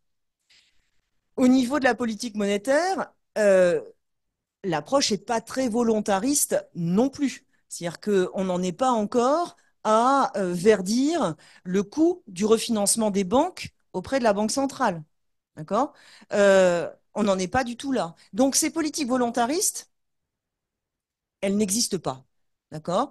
Elles n'existent pas. Et donc, ça veut dire que cette réorientation des fonds privés dont parle Mireille, elle ne se fait pas. Et faisons un peu d'économie fiction en étant, non pas Cassandre, mais en étant optimiste, en se disant, eh bien, imaginons que d'un coup d'un seul, justement, ces politiques volontaristes existent, que la politique monétaire verdisse en son cœur, que la réglementation bancaire se fasse se donne véritablement comme objectif de décarboner les bilans bancaires et de les verdir. Eh bien, en fait, je suis au regret de vous dire que même ça ne suffira pas. Pourquoi? Parce que si on fait ça, effectivement, on réoriente au mieux les fonds privés. Mais où vont les fonds privés? Vers des investissements rentables. D'accord? Alors, on peut, par la réglementation, par la taxation, on peut peut-être arriver à diminuer l'exigence de rentabilité. Mais les fonds privés vont vers le rentable. D'accord? Et notre finance est façonnée de toute façon pour les réalisations rentables et pour des investissements rentables. Et donc, on retombe, je suis désolée, sur le problème initial, qui est comment est-ce que on assure le financement du non rentable? Comment est-ce qu'on mobilise des fonds publics pour le non rentable? Et c'est là où on a quand même besoin d'innover davantage. Alors, dans le cadre existant, d'ailleurs, hein, on peut, dans le cadre existant, essayer de mutualiser davantage la dette publique entre les pays européens, peut-être leur faire négocier des taux en commun ou avoir véritablement des emprunts communs. Ça, c'est dans le cadre existant. C'est une solution budgétaire qui pourrait être poussée et beaucoup plus poussée par la France qu'actuellement. On pourrait penser aussi, Marion l'évoquait tout à l'heure, à mobiliser les banques centrales comme elles ont su le faire pendant la crise avec du quantitative easing. Donc, qu'est-ce que c'est le quantitative easing? C'est la banque centrale qui rachète des titres émis par les États. Donc, imaginons un programme d'investissement public, l'État emprunte sur les marchés et la banque centrale dit aux investisseurs qui achètent ces titres d'emprunt public, ne vous inquiétez pas, quand vous aurez besoin de revendre les titres que vous venez d'acheter, je vous les rachète. D'accord? Ça rassure beaucoup les investisseurs, ça fait baisser le prix de l'emprunt public. C'est du quantitative easing qui serait verdi. C'est pas une panacée, hein, le quantitative easing. Ça creuse les inégalités, ça fait de l'instabilité financière. Donc, c'est une des solutions auxquelles on peut penser dans le cadre actuel. Mais ça aussi, je pense qu'il faut peut-être aller plus loin que ça. Et une autre solution, en effet, eh bien, c'est de mobiliser la Banque centrale pour émettre une autre forme de subvention que les subventions classiques que l'on connaît, émettre de la subvention monétaire. Elles savent subventionner les banques.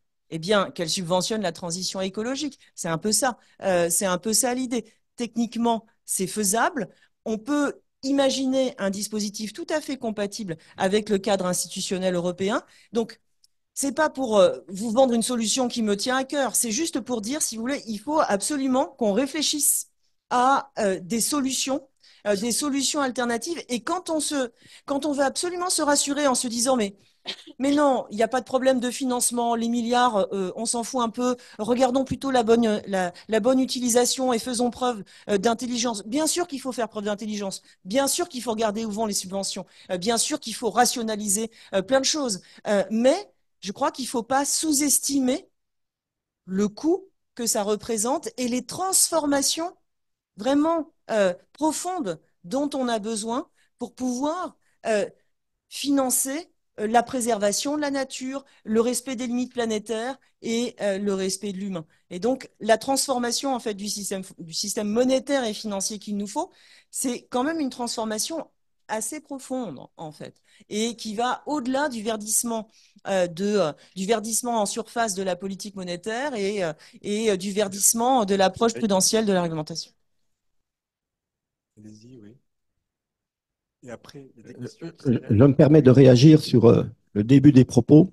La transition coûte cher. La non-transition va coûter beaucoup plus cher.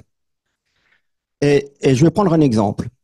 En 2003, quand on a voulu faire notre réseau de chaleur, on a fait une étude de faisabilité. On a comparé la solution 1,5 million d'euros d'investissement à la solution on remplace nos chaudières fuel par des chaudières fuel de meilleure performance, coût 58 000 euros. Et on a retenu la solution 1,5 million d'euros. On est un peu fou, hein, sans doute. Mais on ne s'est pas arrêté au coût d'investissement. On a surtout regardé le coût global sur la durée de vie. Et sur la durée de vie, on est largement gagnant.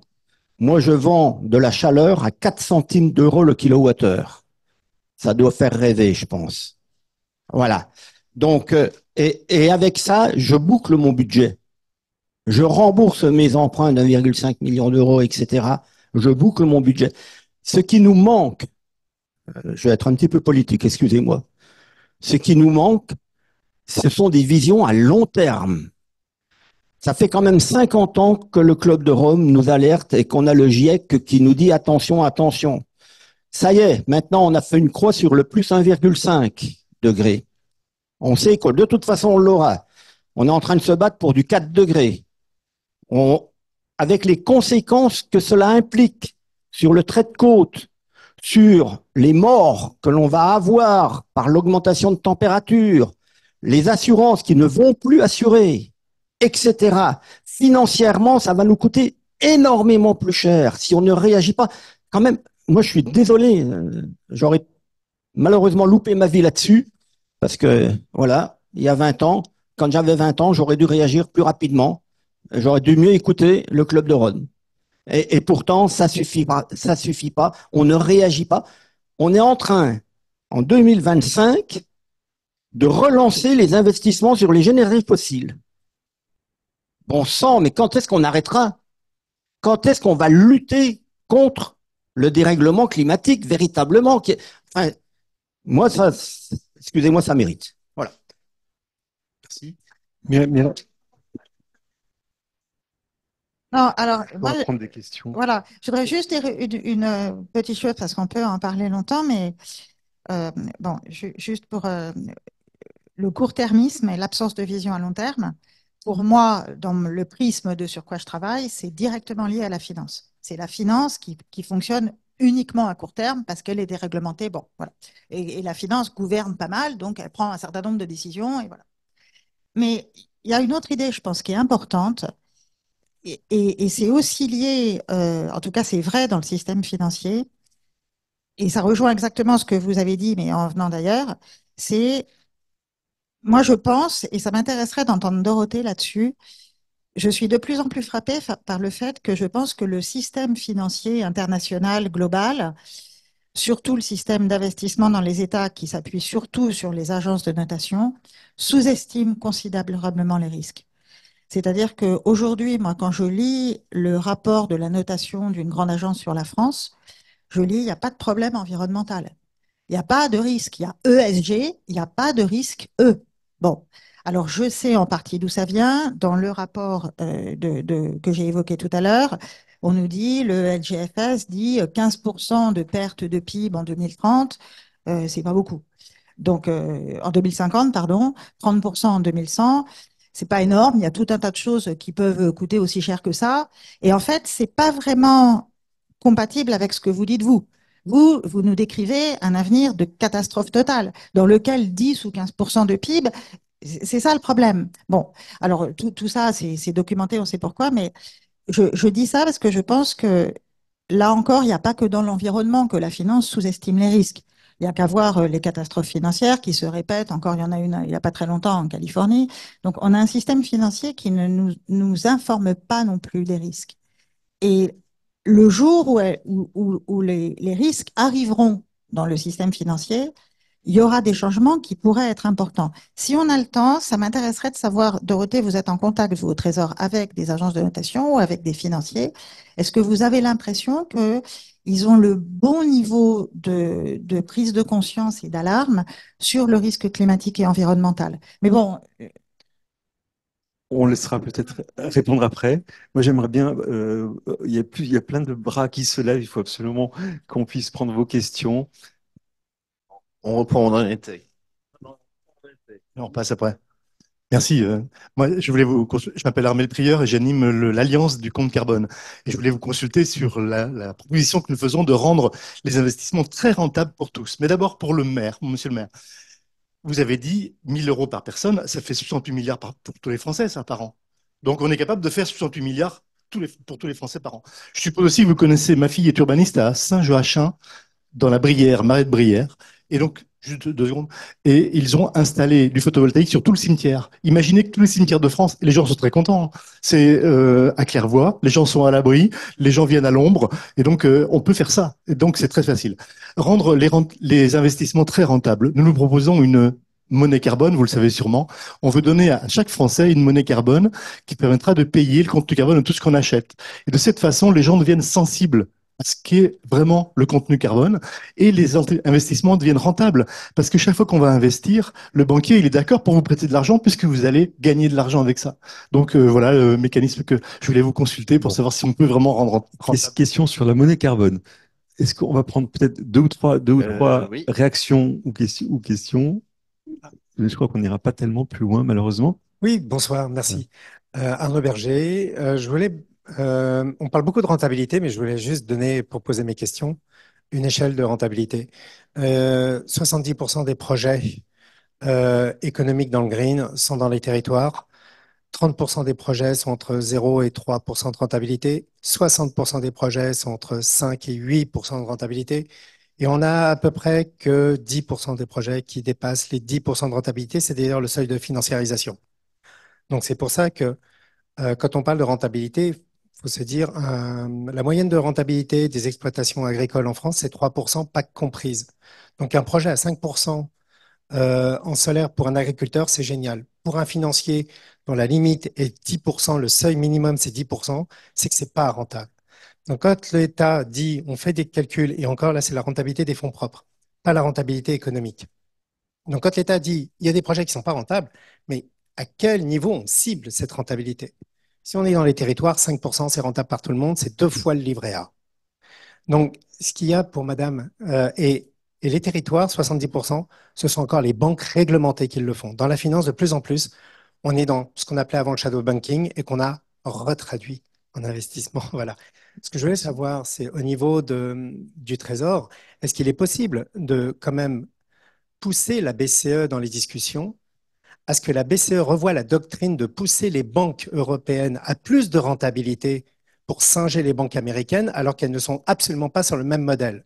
Notre doctrine initiale, c'était 6% de rentabilité alignée au développement économique territorial tel qu'il a été fait et qui avait permis l'électrification. Nous ne pourrions plus développer l'électrification aujourd'hui, puisque la BCE demande 10% de rentabilité. C'est intenable pour les banques, notamment mutuelles et coopératives.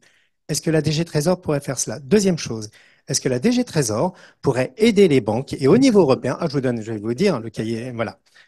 poussé à développer un allègement de fonds propres pour le financement bancaire vert. Le problème des banques aujourd'hui avec BAL 3, et on l'a vu avec les PME, c'est qu'elles sont en incapacité de financer la majorité des PME parce que non seulement ce sont des PME, donc c'est beaucoup plus difficile, et du coup on a eu quand même une exception pour les PME avec le SME Supporting Factor, et il y avait l'idée du Green Supporting Factor pour alléger et donner la capacité des banques de financer. Je ne parle même pas du capital. Bon. Sur les capitales, du grosso modo, ce qui serait intéressant, c'est est-ce qu'on pourrait demander à chaque fois que vous avez un fonds d'investissement en face de vous ou des financiers en face de vous qui vous disent c'est pas assez rentable de demander la rentabilité cible. Je pense que ça fera plaisir à monsieur le maire parce que je pense que la rentabilité qu'il y a eu sur les points chauds, c'est minimum 25%.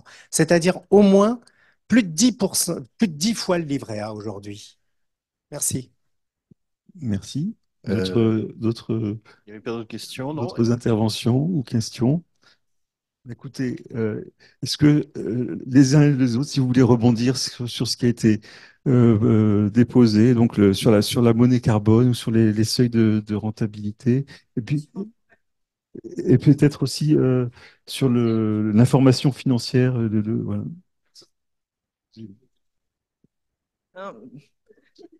Un petit mot rapide sur le Green Supporting Factor. Attention, en fait, avec cette idée de carotte prudentielle pour inciter les banques à investir dans le vert, précisément parce que le dérèglement climatique expose les banques à des risques supplémentaires. Et donc, il faut plutôt aller dans le sens d'une augmentation des exigences de fonds propres et plutôt aller dans le sens d'un brown penalizing factor plutôt que de vouloir un green supporting factor. Donc, Bon, on va laisser nos panélistes répondre. bon. Ah. Monsieur le maire, c'est l'assureur qui va assurer ce qu'on vient. Le problème des gens dans le non-côté, dans l'économie locale, c'est l'assurance. Il y a eu aucun travail du HLM et de la Commission européenne sur l'assurabilité des biens. Ok, mais.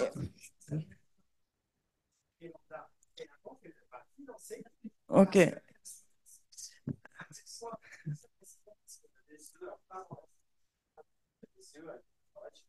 Ouais. Il y a un autre petit sujet. On va laisser nos invités répondre, s'il vous plaît. Il y a un autre petit sujet sur banque et PME, justement sur banque et financement des entreprises. Le modèle d'activité des banques aujourd'hui, c'est plus du tout justement un modèle d'activité tourné vers le financement des entreprises. C'est un modèle d'activité qui est tourné vers le crédit immobilier et pas mal vers des activités de marché, dont beaucoup sont des activités de marché sur les marchés de l'occasion, sur les marchés secondaires qui participent pas au financement de l'économie. Donc ça, c'est vraiment un problème de fond et ça rejoint un peu l'intervention de Mireille. Voilà, je laisse la parole. Et puis, juste sur à chaque fois, vous ramenez tout finalement à la rentabilité. C'est-à-dire que vous voulez absolument prouver que on peut rendre les investissements rentables et comme ça, on pourra les faire. Moi, je raisonne un peu de façon inverse en me disant, ne fermons pas les yeux sur la part d'investissement non rentable et mettons-nous en capacité, par des transformations monétaires et financières, de financer ce qui n'est pas rentable. On est matrixé, en fait, par l'exigence de rentabilité, l'exigence de performance, alors qu'il nous faut penser l'économie autrement, the other economy. Merci, Isabelle. Non, mais je peux caler dans le sens de ce que tu viens de dire. C'était un peu d'ailleurs mon point tout à l'heure, c'est-à-dire que à la fois il faut utiliser les outils pour, et là je vais réutiliser le gros mot, c'est-à-dire pour changer là où se situe la rentabilité. À la fois il faut créer des marchés. Typiquement la question de l'ingénierie écologique, c'est un secteur économique qui est tout petit. Si on obligeait vraiment la séquence ERC, là, éviter, réduire, compenser, que les bâtisseurs sont obligés doivent normalement mettre en place. Alors, j'aime pas trop le mot compenser parce que ça donne l'impression qu'on peut échanger un avec un et qu'on peut tout refaire. Donc, on peut pas tout refaire. Mais par contre, si on utilisait vraiment, et s'il y avait vraiment du contrôle, on aurait de l'argent pour développer le secteur de l'ingénierie écologique. Et ça ne veut pas dire que c'est rentable. Là où je rejoins ce que disait Dorothée tout à l'heure, c'est-à-dire que on crée des secteurs, on crée des filières et on paye pour ça. Après, je te rejoins complètement. Il y a il faut faire les deux en même temps. L'objectif à terme, si on réussit la transition, c'est d'avoir une économie qui fonctionne avec la question du prendre soin des êtres humains, des êtres vivants en général, au centre, au cœur du recteur, pour prendre un terme d'actualité. Donc c'est ça vers quoi on veut tendre. Mais dans le chemin de la transition, évidemment qu'on va pas rendre tout ce qui aujourd'hui et tout en bas de l'échelle des préoccupations financières, on va pas le faire remonter facilement. Alors, peut-être, je vais essayer de prendre les différentes questions qui étaient bon. Alors, puisqu'on ne parle que de rentabilité, peut-être aussi pour dire, enfin, c'est pas quand on raisonne, alors voilà, vous allez me dire c'est merci, en termes de essayer de faire un peu rentrer le besoin d'argent public dans les moyens dont on dispose. Je dis pas qu'on va rendre tous les investissements rentables. Non, on va pas rendre tous les investissements rentables. Mais déjà, changer la part d'investissement rentable, ça rend les choses plus réalistes. Et ensuite, même pour les investissements non rentables, si un investissement est non rentable mais nécessaire, mais qu'il est non rentable à moins 50% ou à moins 20%, bah, en termes de besoin d'argent public, c'est pas la même chose. Donc, si on dit la subvention doit combler la partie non rentable, bah, c'est pas la même chose en fait si on arrive à bouger le seuil. Je dirais même si un investissement est vraiment pas rentable et qu'on arrive à le rendre juste pas rentable, bah, j'ai besoin de moins de subventions pour combler les gaps. Quels sont les seuils qu'on prend? Alors au Trésor, on n'est pas dans la finance, hein, donc notre seuil, c'est est-ce que c'est plus ou est-ce que c'est moins? Donc je prends pas un seuil de 10%, mon seuil il est plutôt à 0 en tenant compte du fait que le temps a un prix. Donc concrètement, par exemple, si on regarde pour des entreprises, on va mettre le taux d'intérêt avec lequel on compare les économies futures au coût immédiat autour de 2%, parce que les entreprises sont plutôt, ont plutôt, je dirais, peuvent se permettre, je dirais, d'avoir une vision plus à long terme. Pour des ménages, on met plutôt 4%, parce que les études nous montrent que c'est à peu près là le prix du temps, je dirais, implicite dans les décisions des ménages. Mais on ne prend pas comme référence les fonds d'investissement. Et encore une fois, l'idée, c'est vraiment voilà, de voir quel est le besoin résiduel d'argent public ou de subvention pour déclencher l'investissement. Et déclencher l'investissement, bah, c'est le moment où votre rentabilité, elle passe le point de 0 dans ce calcul. Sur la question de la finance et de la prise en compte des risques climatiques, je reviens juste très, très rapidement. Hein. Je partage pas forcément tout, mais il y a des choses que je partage, notamment dans les valorisations des actifs. C'est vrai qu'alors on a vu à un moment plus de ce qu'on appelle le greenium, c'est-à-dire qu'en gros l'actif vert était plus valorisé. Donc en fait, concrètement, c'est-à-dire les investisseurs demandaient moins de rendement sur un actif vert que sur un actif pas vert. Donc pour celui qui l'émet, qui est celui qui fait l'investissement vert, c'est positif. On le voit du côté État sur les obligations de l'État vertes, donc qui sont en face des dépenses vertes.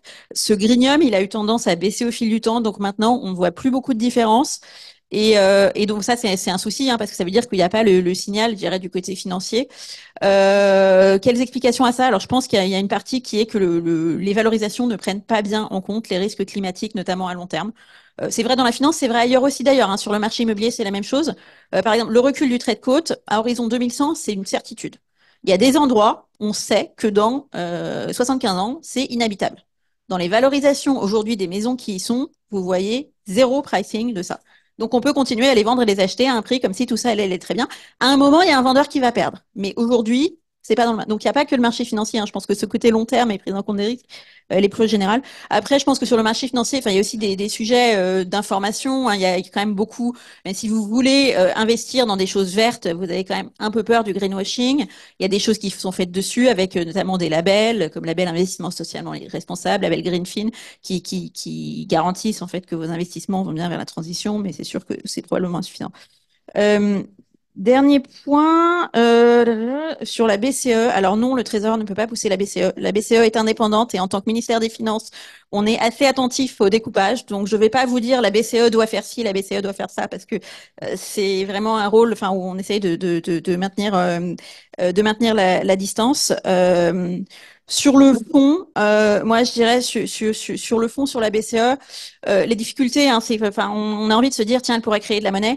Alors déjà, la BCE, son mandat premier, c'est la lutte contre l'inflation.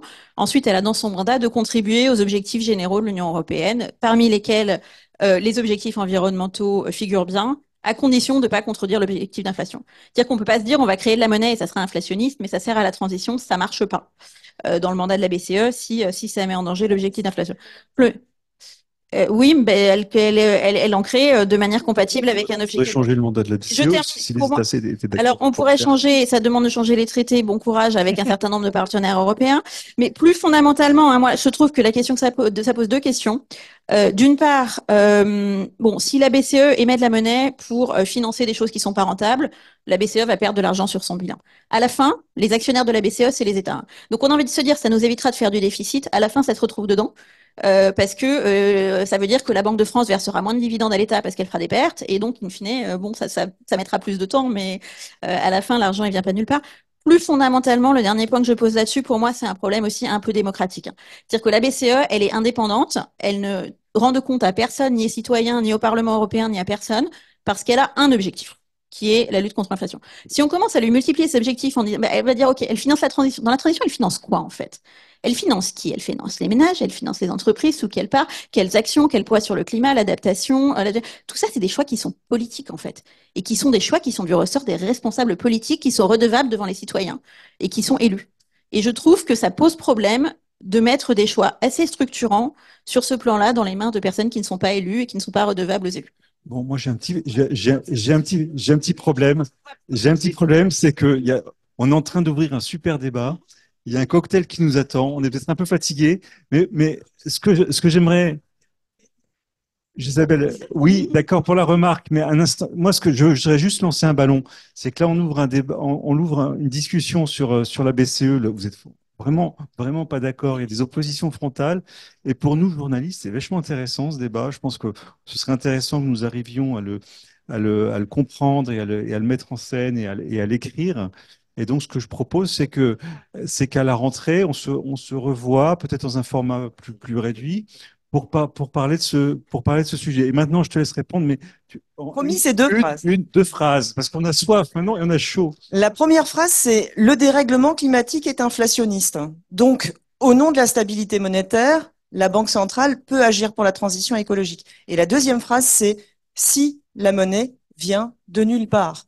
Et la Banque centrale crée de la monnaie ex nihilo. Elle crée de la monnaie selon des modes existants aujourd'hui, selon des conventions, en prêtant aux banques, en achetant des titres.